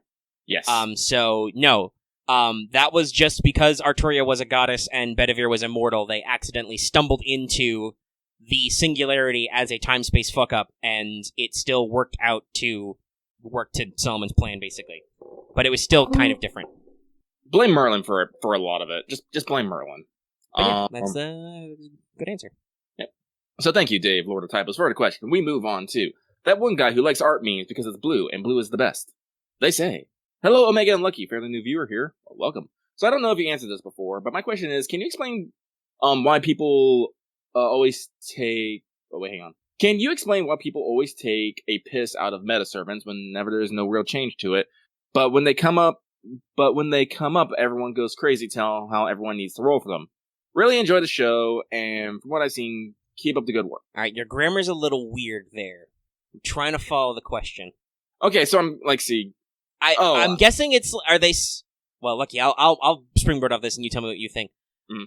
Are they saying that it's like when nothing's actually changing with the meta? Why do people make jokes about double Scotty's system and all that stuff? But when we actually talk about rolling for those servants, people go apeshit about actually rolling them. I think so. I think it's something akin to that. Yeah, your grammar was a little confusing. We're sorry. Yeah. Well, anyway, this is the whole about, people who follow the meta, who want to do everything the fucking bestest they can. I mean, I'll say this. Generally, those aren't the same people. Yeah. Or if they are, the first one is just joking, but then it's like, yeah, but no, seriously, here's an opportunity. You should roll for this. Because, I often see this. There's a general community, and it's not just about FGO, but in general, talking about meta stuff. There will be a general community who thinks this or feels that, or they yell a lot about this. Oh, you need to buy this pack of cards or this set of miniatures to do blah, blah, blah. It's really broken and OP. Buy our new codex, whatever. Roll for this new unit. But then in the in-between times when the actual opportunity is not up and nobody's actually doing the metagame stuff, people are making jokes, about how bullshit or OP or whatever stuff is. So it's just how people are, and often those times won't be the same people, basically. Yeah. As I said, people on the internet, they like to be big dick swinging about anything. So honestly, my luckiest advice: pay them no fucking mind. Play how you want. Fuck, you don't even have to listen to us. Yeah, we never claim to be experts, but in general, our opinion is just do what works for you, and don't listen to other people when they make that joke that Vesper just did. Bro, you need double Scotty or the game is literally unplayable. Yeah. Like, listen, this comes from a player who has Merlin Scotty and never fucking uses them. Literally. He only uses his Tomo because he likes her. Yes. I don't have a Scotty or Tomo, so I use Merlin, but that's because sometimes the game's trying to chump you. And you gotta be like, fuck you, game. Double Merlin. Anyway, let's move on. So thank you, that one guy who likes art memes because it's blue and blue is the best. We move on to Alias, someone giving positive vibes. I think Lucky must have asked for positive vibes. Yeah, you definitely... Did you ask for positive vibes in this question, or was that just last week? Let me double check. Yes. Oh, you literally asked for positive vibes in the top of the thing. Lucky... it's because, to quote, Lucky said that he always feels loneliest when new JP events come out because that's all people want to talk about, and he's sitting over in the EN by himself, duding on his horn sadly, so send positive vibes. Oh yeah, that's why people are sending positive vibes. I figured it was something like that. I don't know why people are so many guys, though. I don't get that. I don't remember where we started that one. I do appreciate these positive vibes, though. Also, this question was literally why I decided to make a Lucky dude, because I'm talking about duding on my horn, but I can't actually dude on my horn, so let me make something to dude on my horn with. Yeah, you can dude on your horn. We'll talk about that later. Mm-hmm. So, they say, hey there, Lucky Omega. Glad to see your work as always. My question is, with Lost Belt 6 over the horizon, how would you feel about Mash's MP becoming more offensive focused than defensive focused? Stay golden, my dudes. No, I want my shill Kohai back. I really do. But now she is gun, Lucky. Now she is gun Kohai. Either way could be good. I miss the old Lord Camelot in a lot of ways, so I'd like that back. Thanks. Okay, thanks. But if they want to do different stuff, I don't care. They want to upgrade her to 5 stars instead of 4 and give her an offensive NP. Maybe they can do something where I think I'll be a little more okay with it when they don't fucking lock us into Ortanax for story. I think they're going to lock us into Ortanax for story, Lucky. Now, if they gave her a skill which let her change her NP effects, that would be cool. But, well, real talk, they literally did it for him. Yeah, well, it's not like to change the effects, but to change the card type. They changed the card type, and they did him really good that way. So I don't know. But yes, I generally like a lot of her shield effects. So also, I do want to say that before we leave this question, bold claim about Lost Belt 6 being over the horizon. Bold claim. Yeah, I still think if I remember what the interview said, it's still not happening this year. I think it's probably not. No, we're probably going to get a fall story event that'll be that 0.5 or whatever they talked about, and then other stuff. All right, now we can move on. Anyway, So, thank you. Someone gave me positive vibes. Next one comes from First Time Whale, Brownie Face. They're mentioning that this is a repost since it got missed last week. That's fair. Anyway, long time, first time, love the mailbag section. My summer 3 rolls started off great with MP2 Dantes and 200 Saint Quartz, but then I had a drought of, 1,200 Saint Quartz with 0 SSRs. Jesus. That's statistically astonishing. Continue. Yeah. In the end, it took $800 to get MP2 John Archer and MP2 MHXX. Jesus. At least summer baby rolls went well while rolling for John Archer, though. I'm not sure what I was spent on that banner, but I hadn't really whaled for John Archer. This got me thinking. When was the first time you whaled on FGO? Did you decide to whale before or after your initial St. Quartz stockpile? Do you think whaling once will always your psychological barrel for whaling in the future? Thanks for reading my questions. For the end of it, yes. Once you've whaled once, you will always have that feeling of, I could just whale for this. No, actually, I say no, because I have actually spent money a few times, and it doesn't necessarily make me feel like I can just spend money on this, but I think it has to do with your spending habits and the way you handle money. Omega is super thrifty. I don't like to spend money. Spending money physically hurts me. Mm-hmm. Even if it's, like, I could spend $1 on a fucking candy bar and eat that candy bar and be like, yeah, and then, like, 2 hours later I'd be like, why did I actually, here's a question, Omega. A question. Have you actually ever whaled? Whaled? I mean, I haven't spent money until I've got the unit, except for technically, Maeve. But that didn't take much. I spent at least a full 80 pack for, Musashi and didn't get her. Did I spend more on that one? It was a lot. Like, I don't go apeshit, but that's because, again, my spending habits, because I try not to have zeros in my bank account. I look at my bank account and go, I can't spend any more money than this. That's what I mean. I have been like that even though I have more disposable income. Like, you can get a little streaky. Like, I make it get a little streaky. I've done that before. But ultimately, it does kind of depend on your mentality. Some people are just, like, I can't just spend money on this, and they will keep going. Like, Vesper is showing monster stuff. Vesper just spends money. Lots of people just do that because they have the money to spend. I think it really depends on your situation and what you're doing for that second one. Like, yes, I think there is a little bit of a psychological barrier. Like, once you do actually pull the trigger to spend money, you're like, well, I have spent money. But it also depends heavily on the person. Lucky, I mean no value judgment by this, but you are definitely the kind of person who is like, oh, well, they didn't give me the thing, I will make it happen. Like, you are definitely about that, it's not like instant satisfaction, but you're about chasing the thing, you're about that collecting. And you're not afraid to spend money to get it. And then later you're like, ooh, maybe I shouldn't have spent all that money. Well, so I guess the answer is, it depends on who you are. Yes, very much. As I said, like, if Lucky will never go, like, full broke, like, whaling, but what he usually does is he tries to usually set himself a budget. Mm-hmm. And sometimes I don't follow that budget, sometimes I do. But I will definitely say, there's been times I've been willing to budget out more money. I just haven't had to yet. Because there has been a couple times where I've set the budget, it doesn't come into things, I'm just like, and then I look at myself and I'm just all like, I can, but I shouldn't. And then, like, usually I go a little bit above it, and then just like, nope, it's not happening. Like, this has happened a couple times with the Vinci. Oh, shit, that's the timer. Fuck. Oh, we are gonna miss a couple then. That's a shame. Yeah. We only have like 4 or 5 left. Shit. Well, I'll finish what I was saying. There's been, like, several times when I've been, like, I'd be playing, like, there've been several times, like, Da Vinci, MHXX, Bren. Like, my first time rolling for Bren, I definitely did not get her despite rolling a lot. But there's other times where I have whaled and gotten the servants I've wanted.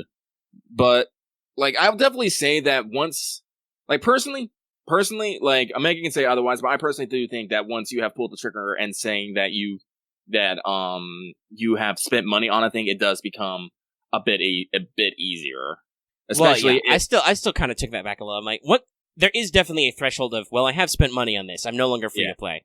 Yeah, but like, what that threshold I think means is different for different people. Yeah, that's something I can say. Like, some people feel like what value you feel comfortable at. That's why I'm like, when Omega started to talk, I was like, actually, what is the threshold for actually whaling? And I had to actually think about that. But no, like I said, like I wouldn't consider what Omega necessarily does is whaling. He'll usually like pop I think that 80 pack you popped is probably like. Have you ever bought like an 80 pack before this? I forget. I've bought a couple. I bought a full 80 on Musashi because that was right after my birthday, and I got fucking nothing.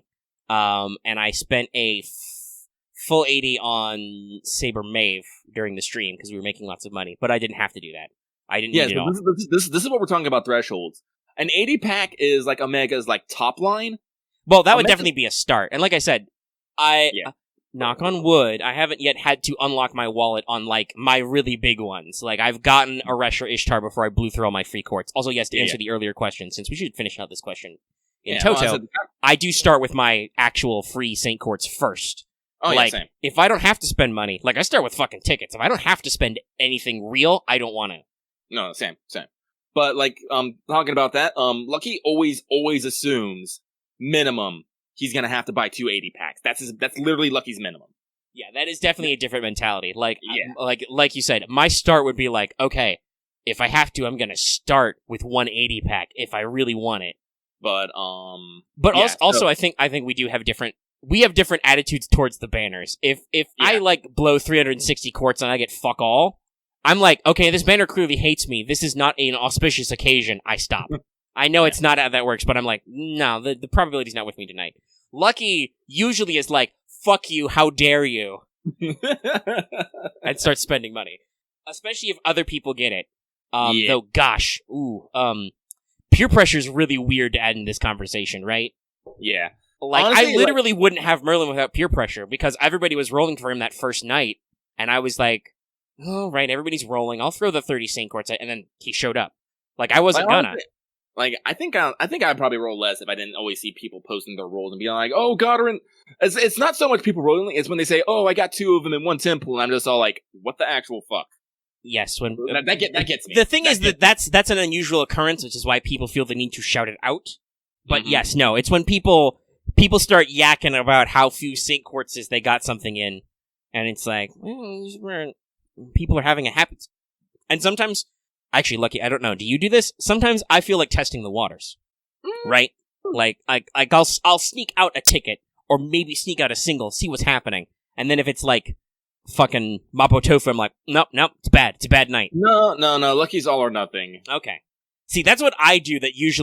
That's how I think that's my strategy for not spending more money on this game, because I will test the waters when people are yakking about rolling. I'll be like, nope, it's not. There's nothing here. I'm not gonna go for it. It's weird. Our little superstitions are weird. Anyway, but that is the hour. We are done. Thank Sorry, you. we can get to some of your questions. Yeah, thank you, first time whale frowny face. We had, let's see here, 1, 2, 3, 4, 5, 6, 7 questions left. That means we only got through like 25 of them. I apologize. We said some of these questions, they good. We want to talk. We want to yak. I said just keep posting them. We'll get there eventually. Yep. But I think that's the first time we had a person explicitly shout out that they reposted from last week, and I'm glad we got you. Yeah, I'm glad we got you. Let's see here. But unfortunately, that means Mailbag is officially closed. It is now powered off. That sounds like a perfect time to take an intermission, because we've been going for about an hour and a half. Yeah, everyone get... Alright, I've unpaused, we've resumed. Mailbag is done, it is now free talk.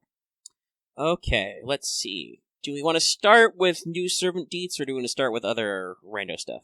Well, real quick, do you have any final Summer 3 thoughts? Since this is probably the last time. No, not really. We covered that last week. Alright, cool. Then let's go on straight on to some new servant deets. Okie dokie. New servant deets. The Summer 5 version. Okay. Let's start with Consort Yu, because you can max her out already, like we said earlier. She's another welfare Lancer, getting a lot of Lancers this year. It's weird. This one's a little more typical of Lancers. She's not necessarily an arts-focused one. QQABB, the Lancer deck. Low hit counts, but very high NP gain as a result. She's like 1.1, which is very high. And I think she's got like 3 or 4 hit counts on her quick, so it's not that low. It's just that one arts that it hurts, because she's got the old 2 hit arts. Her attack is quite high. I think it's like number 3 or 4 in the list. But her HP is pretty low. The lowest of any 4-star Lancer, and as in Hector with foes catches her low. It's very low. So yeah, she is quick-based. Her NP is an ST quick, which does extra damage to males, non-scaling, and inflicts 3 turns of curse and burn based on overcharge. The default is 500 each, so they take 1k per turn, but it's spread across 2 different status effects. Honestly, talking about welfares this year, yeah, we don't actually get that many. It's usually only like 4 or 5 a year, and we don't know how many more we'll get, because I guess the only one we can guarantee is Christmas, maybe, because Delightworks is going absolute mad lad on everything, and it's hard to track anymore. I do hope they bring more events back with more welfares, though. We need more welfares, and they need to be different. Please stop. Enough Lancers. Anyway, where was I? That was her NP. So her first skill gives her 3 to 5k guts for 5 turns, not bad, and also improves her NP gain by a flat 20% for 3 turns. And if she is on a sunny or water field, so 2 field types, this gain is further increased. I think it's like 10 to 20% scaling with skill level. So yeah, that's pretty hefty. Plus that guts is pretty good. 5k, 5 turns. Solid. Her second skill is a targetable 10 to 20% battery, which has a minimum 5-turn cooldown. That's pretty fast, but that's because it also puts a taunt on her. Yay, taunts. So tactical taunting can be pretty fun. And that targetable 20% battery is cool. Can help you out with some stuff. The final skill is a pretty basic bitch steroid. It gives herself 10 to 20% quick for 3 turns and 30 to 50% critical for the team for 3 turns. She only has magic resistance B. Not too fancy, but should get some work done. Some people are trying to continue the Isn't It Sad Tamamo memes. It's also still not true. Tamamo's male damage is based on overcharge, meaning that if you put her in an NP chain, or you use Demonic Bodhisattva, or speaking from experience, if you have multiple NP copies of your Tamamo Lancer, that damage can increase. She is also a SR servant, who is a buster-based servant, so there's different stat lines underlying there, you know? But that it's still, she will do some decent work, and it's interesting to see where the scaling is. But her trait damage is flat. It does not scale. Not even to overcharge, not even with NP level. NP level is just damage, overcharge is just the curse and burn. Also... Mushabi? Also, Lucky's internally laughing because I just pulled up Edmund's contest. I just realized he's actually sitting on a floaty on the ocean. The floaty has weird-looking cats on it. This man is trying to be so edgy, but it has just ruined the image forever. Mm-hmm. No, Vesper is living on mobile because they're a lazy fuck, and thus they will continue to make dumb phone posting mistakes. Dumb phone poster, ha ha ha. Look at that. Yeah, he is sitting on a floaty. Such an edgy lad. Where was I? That was Consort Yu. Oh, I was going to mention that, No, I always assume everybody doesn't typo on purpose, because they're animals. The other thing I was going to mention that, while normal Yu is known for sword dancing, clearly Summer Consort Yu is pole dancing. That's literally her extra attack is she swings around the spear. But also it's her husband, Space Horseman spear, so, I guess they're being supportive. But that's her. Honestly, I will say, this stuff kind of surprises me sometimes about welfares. Like, I guess she's just a really good unit, but whatever, she's free, so I'll suck it up. But just look at all that for the free unit you get for free. You get all the NPs and stuff. And compare it to, we're gonna start on, Kiara SSR MoonCancer. Yet another SSR MoonCancer. By the way, this is our third SSR MoonCancer. There's still no permanently available. Well, actually, no. You can actually buy Seraph in the Rare Prism Shop, can't you? Yes, they you can now get it. So technically, BB is permanent, kind of. Yes. You still have to buy her extra copies with those Rare Prisms you earn. So it'll take you a little bit, but it's more available. Anyway, hey, guess what? She lies smack between Jinako and Summer BB in terms of attack and HP. She's not the bestest or the worstest at anything. She is quick arts buster with medium hit counts and NP gen. But for this one, we're going to start with skills, because naturally, as a Summer and a MoonCancer, her skills are absolutely batshit. Omega. What's up? You're roboting a little bit. Your connection okay? My connection on voice is... Oh, no, I just dived to red. It's weird. Ping went a little low. Let me know if it comes through to you guys better. But hey, guess what? I don't actually robot on the recording, so it doesn't matter. Ha ha ha. That's right, all of you are pointless to me. It's staying red, though. I'll disconnect and reconnect real quick. We are green again. Hopefully that helps. Nope, red. Getting really bad ping. I don't know why. It's 8 o'clock at night. Stop it. Yeah, every time it goes up, it goes down, but whatever. Once again, it doesn't actually matter, because my version of the recording is pristine, so I'm going to leave you guys to deal with that. Thank you for interrupting me and killing all my energy. Where was I? First skill. Fine. Lucky's not saying anything for the rest of the recording now, since Mega's being sassy. Okay, now Lucky's being way more sassy. Just saying, I lost my place. Now I've lost my place again. Mermaid skill. Flesh. Fuck. God. Shit, fuck. The episode is completely derailed. I blame the audience. It's all their fault. Her first skill, Mermaid's Flesh, gives her a perfectly normal self-debuff clear. Alright? You with me, guys? Perfectly normal. It also gives her a 2k to 4k guts for 5 turns. Again, totally normal. 3 turns of 20% NP damage per turn. Okay? Fairly standard. 3 turns of a 1 to 2k heal per turn. Alright, that's a lot on a single skill, but okay. It seems pretty normal. But also, it gives her a timed buff where she applies stacks of skill rank up to herself at the end of the turn for 4 turns for 4 turns. No, that wasn't a fuck-up. That was a deliberate. The timed buff is 4 turns, and the stack lasts for 4 turns when it's applied. I'm tapping my desk to illustrate, even though you can't see me. So, what this means is that it will upgrade her second and third skills in rank a maximum of twice, and the stacks are used when the skill is. So if she has 3 stacks of skill rank up and you use her third skill, that will consume 2 of those, leaving 1, and it will be powered up once. Okay? And this is the point where I wrote that, to look at this, we're already longer than the entire of Summer Yu's entry on Kiara's first skill, which is true. It's literally twice the size. Okay, alright. So her second skill, sorry. I'm losing my place because there's literally a page break in here. That's how long this goes on for. Her second skill is Supernatural Power Inc., which normally, yes, I have to qualify it like this, normally gives you 10 to 20 stars and 20 to 30% NP. But with her skill stacks, it can go as high as 20 to 30 stars and 30 to 50% NP battery, which is crazy. However, do remember that requires you to set up stacks of her timed buff, so you can't go apeshit with, like, adding overcharge levels like she's Edison or something. You have to actually build to this. Still, pretty spicy battery. Third skill gives the party 1 evade for 3 turns, 1 hit of evade. It removes enemies' sure hit just to fuck them over so that evade actually counts.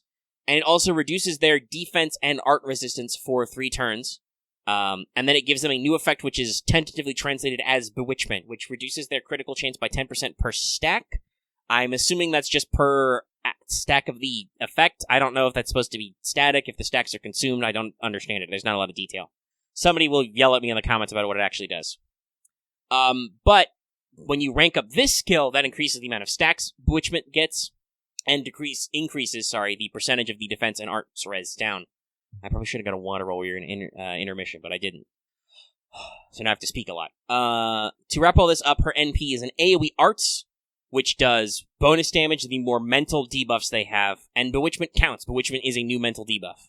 Other mental debuffs are Charm, Charm resistance down, Confusion, which is skill seal at the end of turn, and Terror, which is stun at the end of turn. So there's like 5 of them now, and it does stacking.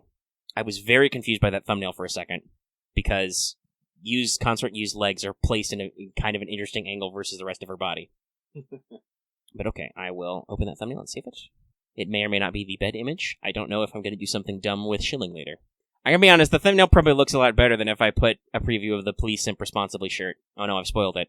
Okay, that was her NP. Right, does bonus damage to mental debuffs. This is similar, by the way, to how Romulus Queerness does his bonus stacks versus Roman. She does, like, plus 20% damage, I think, to her overall damage multiplier for every additional mental debuff they have, to a max of, like, plus 200 or something. Or 10 debuffs, I don't know. Which would be 200%. I did the math in my head. How did I do that?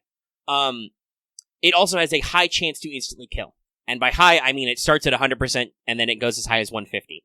So it might actually proc, maybe. So for normal, yes, perfectly normal passives, she has Territory Creation EX, so those arts cards bop pretty hard, and Independent Manifestation E. She also still has her Logos Eater passive. And by the way, in case you don't know what Kiara's passives are, the Logos Eater is the one that gives her defense versus humanoids. She does not have her Anti-Ruler passive as a MoonCancer, because that would be bullshit, as seen in one of the raids. And then she also has a brand new passive called Spiritual World Creation EX. Don't ask me. It gives her a flat 12% NP damage, so she has a lot of NP damage modifiers. Yeah, she's fucking nuts. I can't even, I wrote all that stuff, I can't even wrap my head around some of it. It's crazy, but also very finicky. Because you need to, set up your skill rank stacks and then use her skills, so you gotta, wait for 4 turns so you have all the skill stuff so you can do all the stuff on her skills. It's weird. It's very weird. Anyway, they gave her a lot of NP damage multipliers and arts. So, have fun. Lucky will super have fun because she's arts. Okay, Summer Illya is next. She is an SR Archer. This is Prisma, by the way, in case that mattered. She has a pretty high attack, but she has the exact same HP as Chloe, which is low. I think it's like number 2 in SR Archers. She has Quick Arts Buster, a pretty normal deck for an Archer with median hits and generation. Her NP is an AoE Quick, which before it procs, improves all card performance by 1 turn, based on OC. It's like 10% Buster, Arts, and Quick Effectiveness for 1 turn, and it goes as high as 50 with Overcharge. It also gives her Sure Hit, that's it. Also, it has Trigger Stars. Much like Santa Altera, she shoots rainbows at people and explodes, but instead of being sheep, the rainbows are Illyas. It's wild. Okay. Skill number 1. Found it. This gives her 10 to 20% quick up for 3 turns, 50 to 100% critical up for 1 turn, and increases the star absorption on her quick guards for 1 turn. Her second skill gives her 1 hit of invincibility for 3 turns. Invincibility? Shake my head. It gives her 10 to 20% NP, or 20 to 30%, sorry. There's a lot of text here, I'm reading it very fast, like I normally do. 20 to 30% NP gain for 3 turns. That's NP gain, by the way, not battery, that's a separate one. And it gives, the attack of child servants by 10 to 20% for 3 turns. Okay, we have to stop the boat right now. Because the child servant tag has caused some consternation. I think the best way to look at it, everybody, is how Illya thinks of these servants, because she has put Asterios on this list, but not Steno or Urale. And, Wu is on this list, and Kiyohime's on this list, but Saber Lily's not on this list, and no Liz is on this list, even though those guys are both in their early teens. Though, to be fair to Saber Lily, she just looks like every other Saber, except the really adult ones, so, yeah. Sitonai is also on this list, despite being Fate Stay Night Illya, who should be in her, 20s. So yeah, I would say if you were concerned that, FGO is trying to make some kind of value judgment on you here, don't be. It's clearly a very specific thing. It's not meant to be literal, because it's very much not literal. Sorry, I was distracted for a half second there, because my commands weren't prompting. Maybe I need to clean my phone screen. But yeah, so she's got... It's kind of a charisma. She doesn't get the default charisma, but she does do the charisma effect for child servants, which includes herself.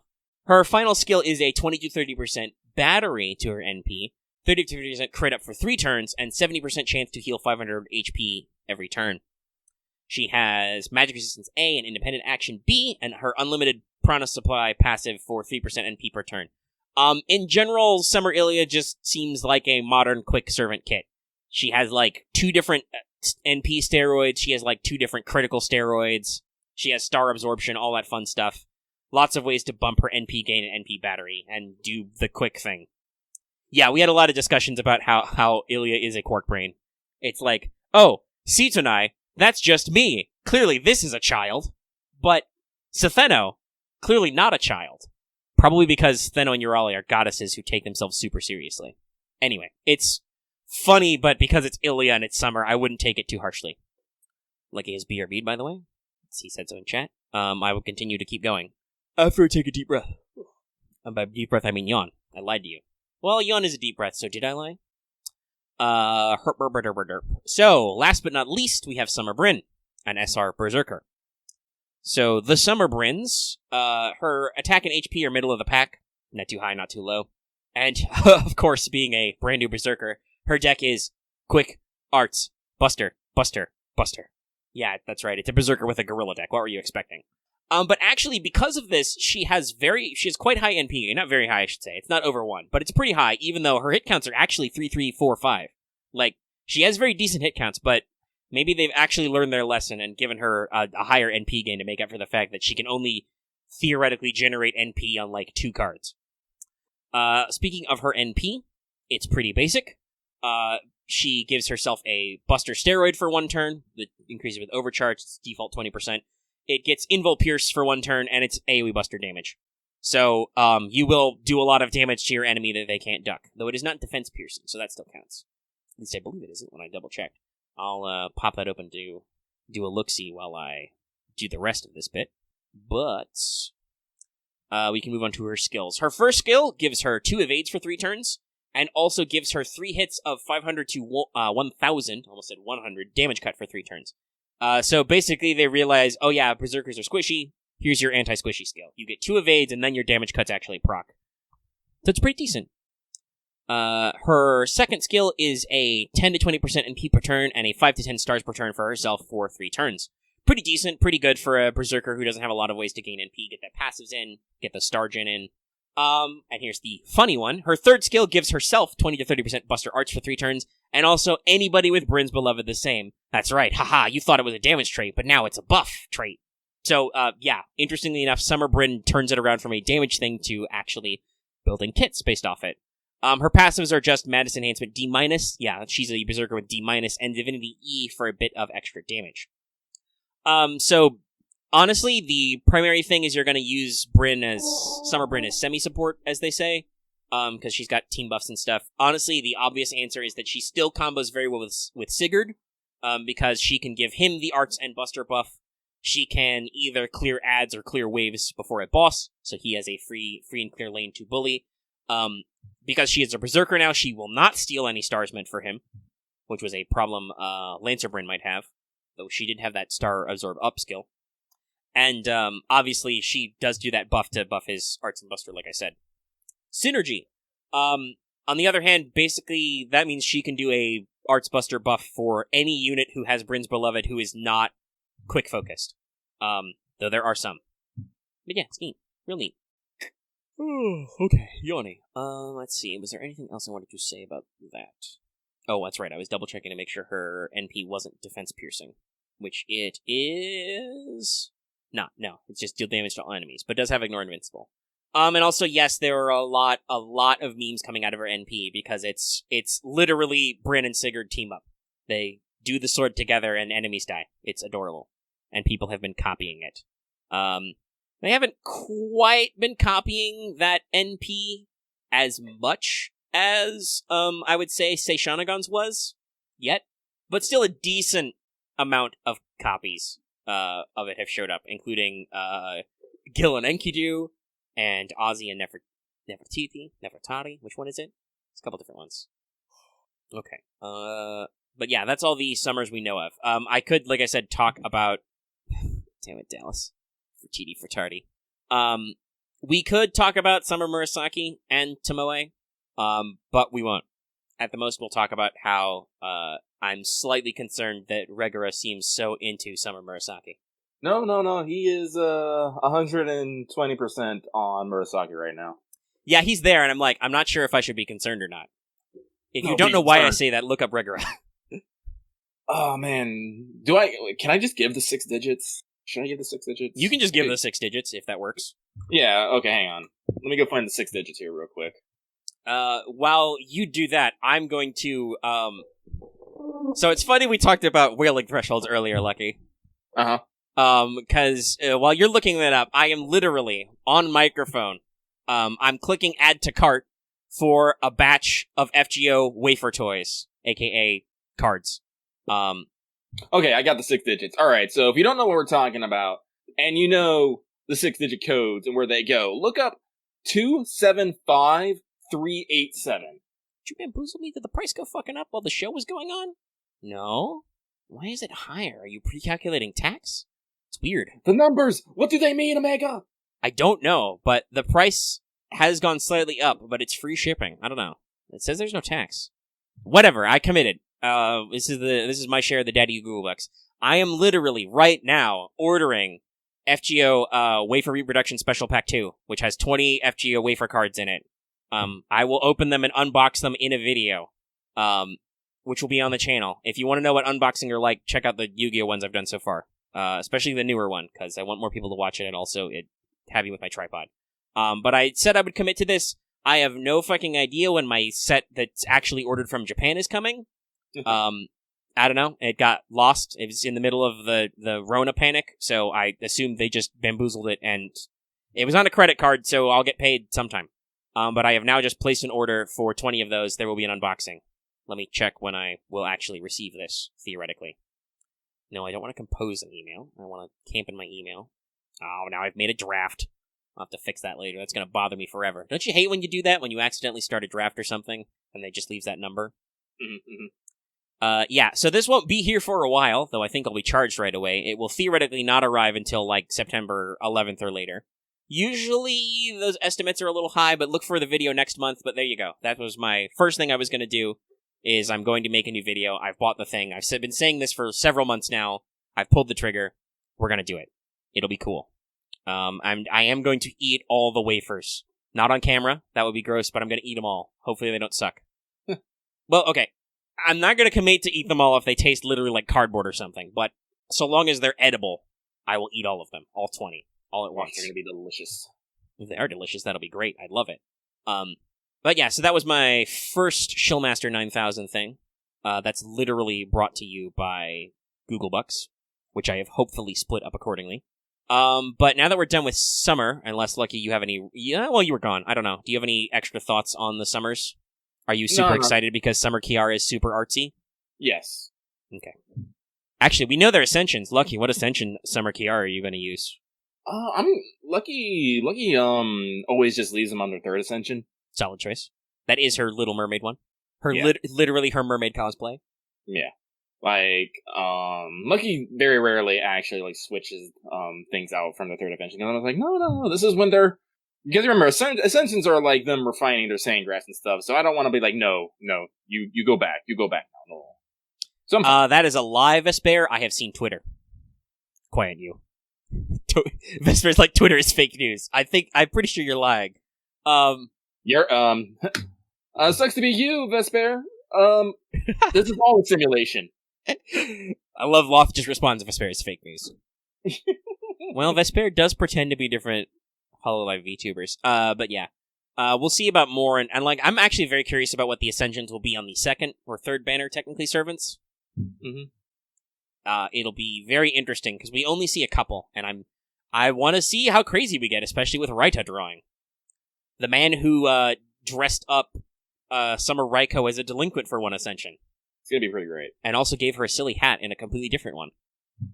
But yeah, so the next couple things I think we got in our business, as we're rolling up on 2 hours, is we've been doing a couple different things on the monetization front. So I think I'll speak really quick to annual Patreon memberships really fast first, and then we can talk about other stuff.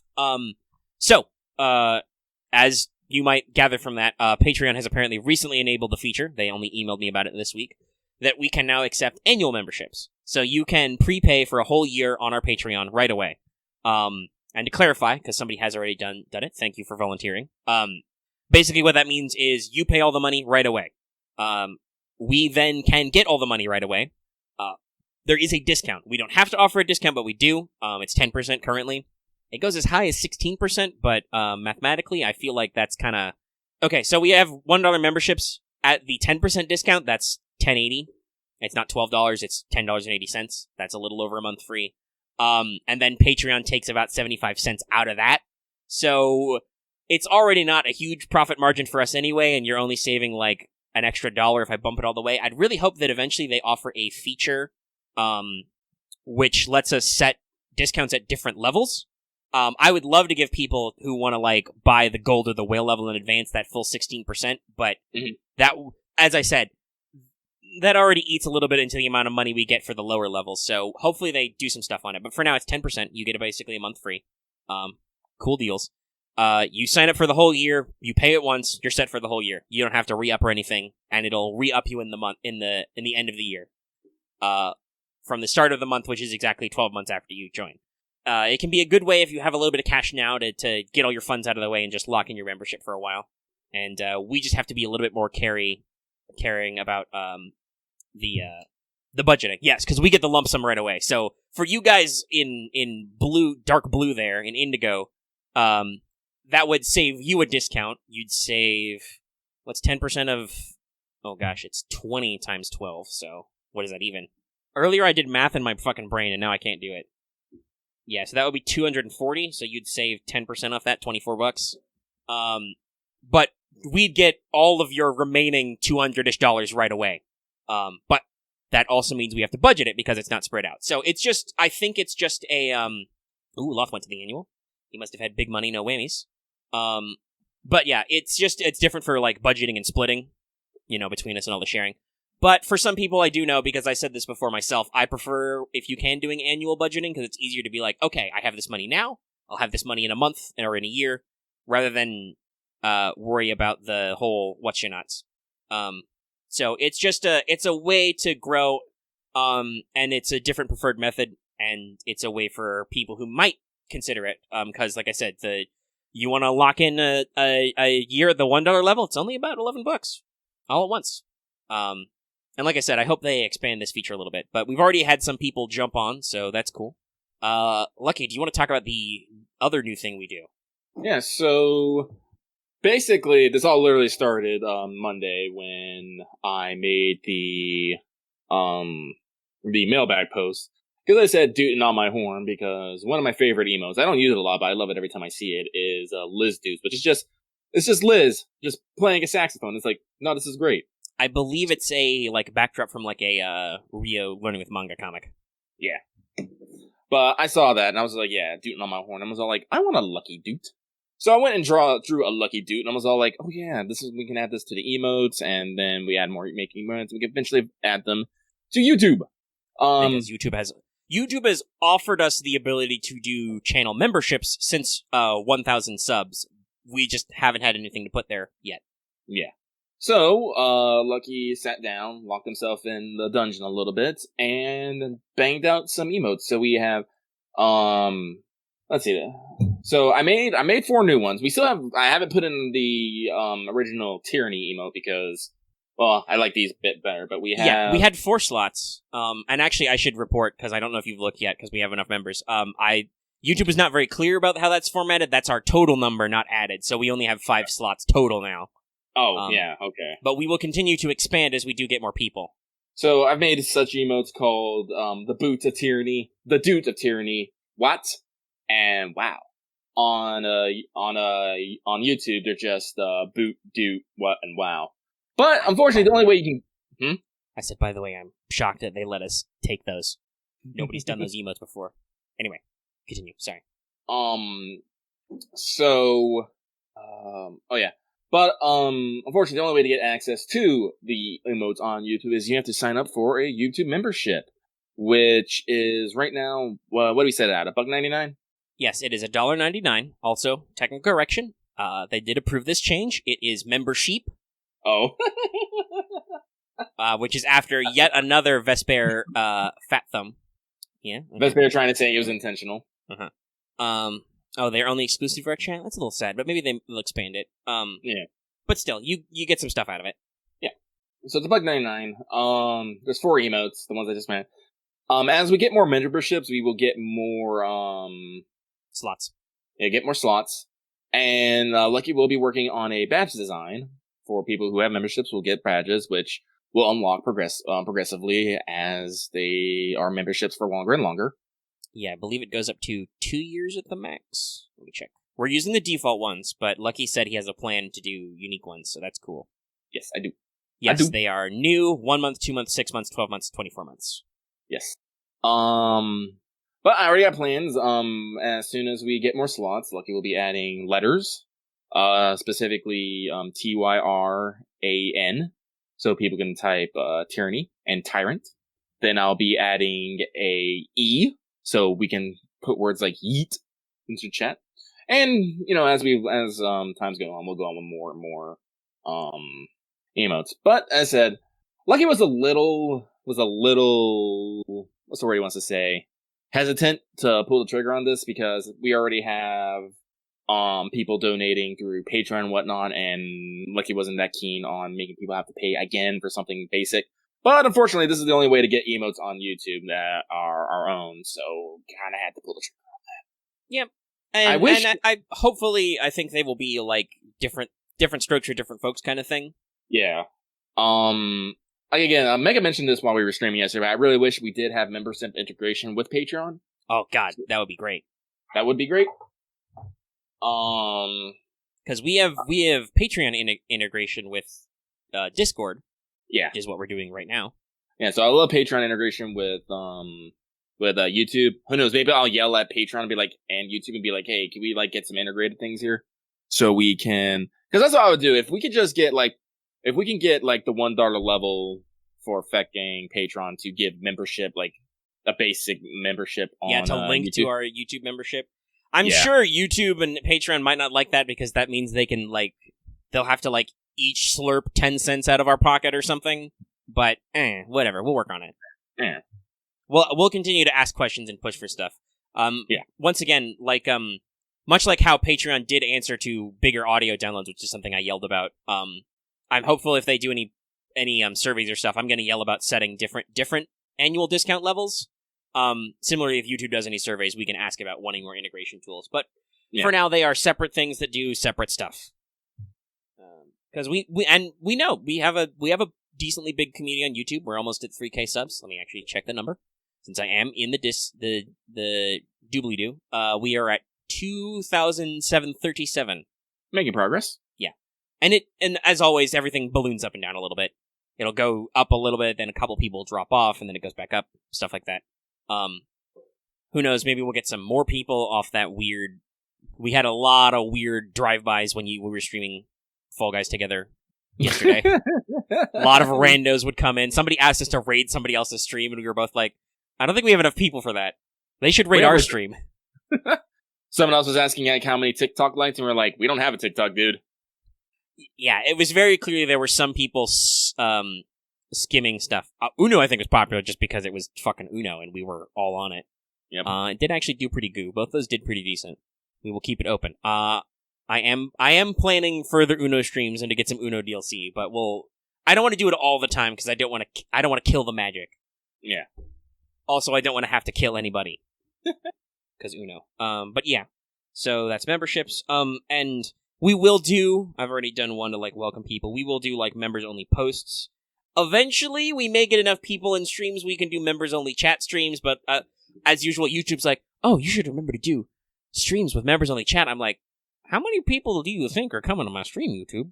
I know we have almost 3K subs, but those people don't all show up to streams. It'd be great if you did, but you don't.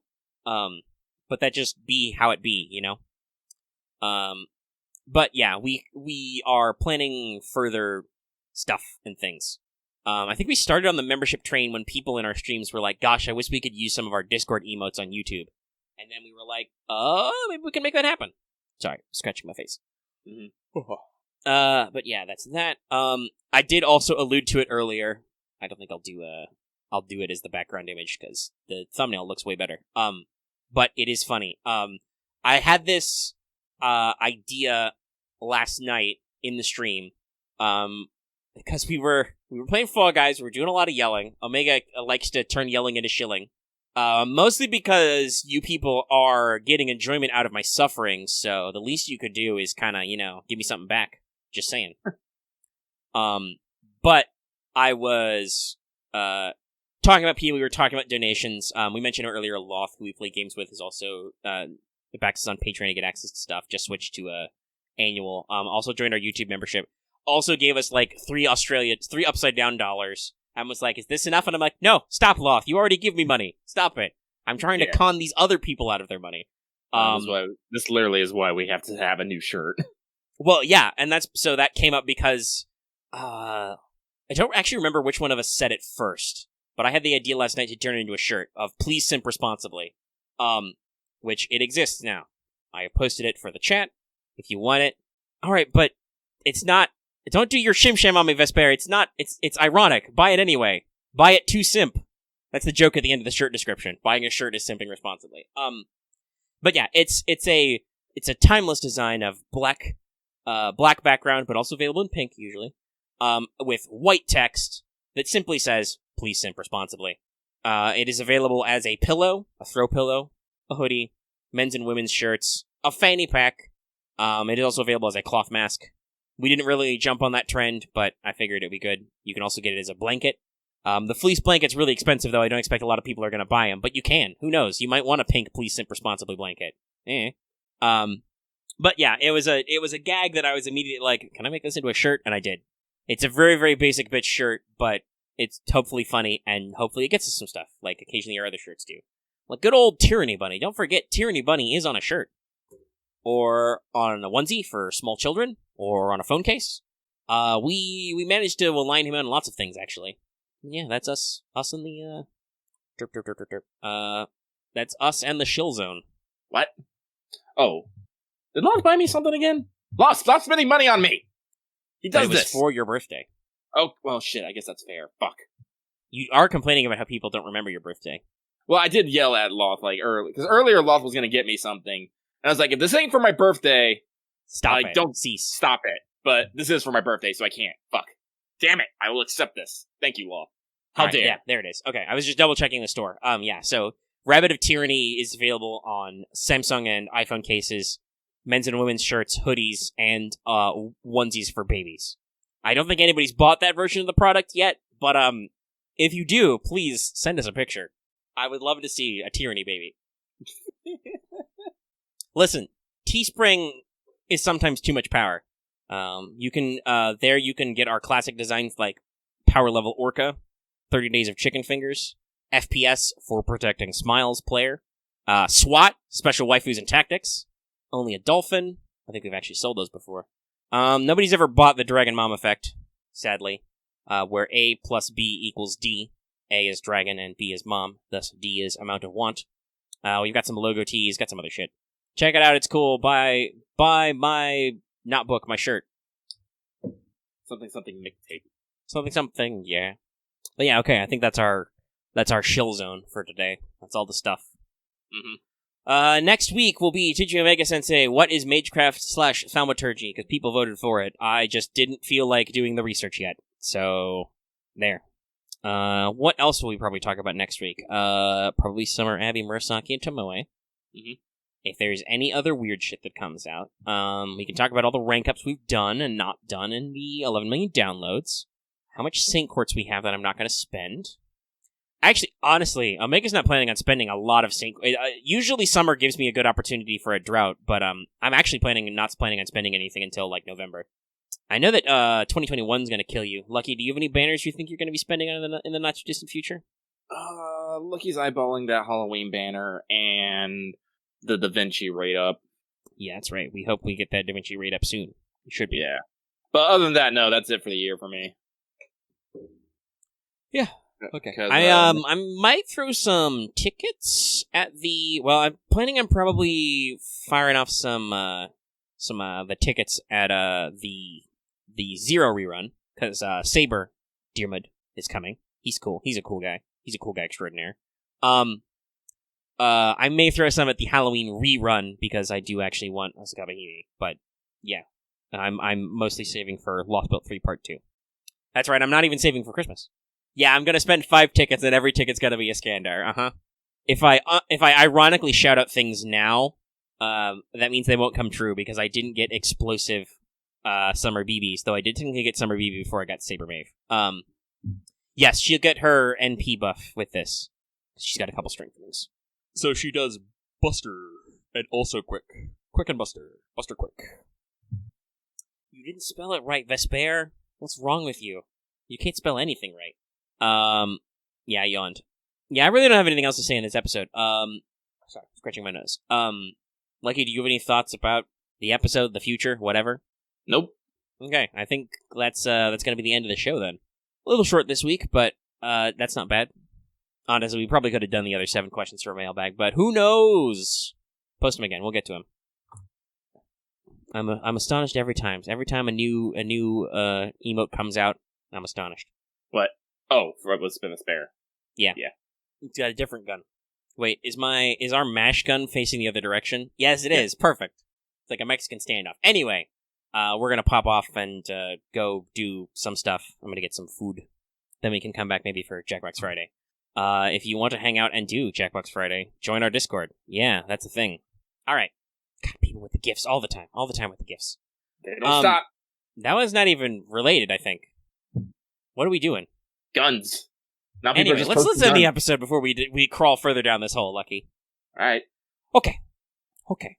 So, if you're watching this episode on YouTube, be sure to give this episode a like if you liked it. You can also leave a comment in the comment section down below, or join our Discord. That link is in our description or on our channel page as always. You can also subscribe to the channel if you're new here and haven't already, so you can always catch up on our latest videos. And if you're already subscribed, consider hitting that bell for notifications so you always know when we post a new video or when we stream and stuff. And just, we'll go ahead and add it to there. You can also hit that join button at the bottom of the screen to join our channel memberships. Sheeps on the hill. And then, of course, like I said at the front of the show, you can get this episode early on Patreon. Our audio downloads start as little as $1 a month, or about $10 a year. Annual memberships. You get access to our audio downloads early as soon as they're edited and posted, and it really helps us out and stuff. Okay, I think that's everything. We'll see you guys next week. Don't forget to tune into What's Up as well, or you will make us sad. You will especially make Lucky sad. Sad Bob. That's right.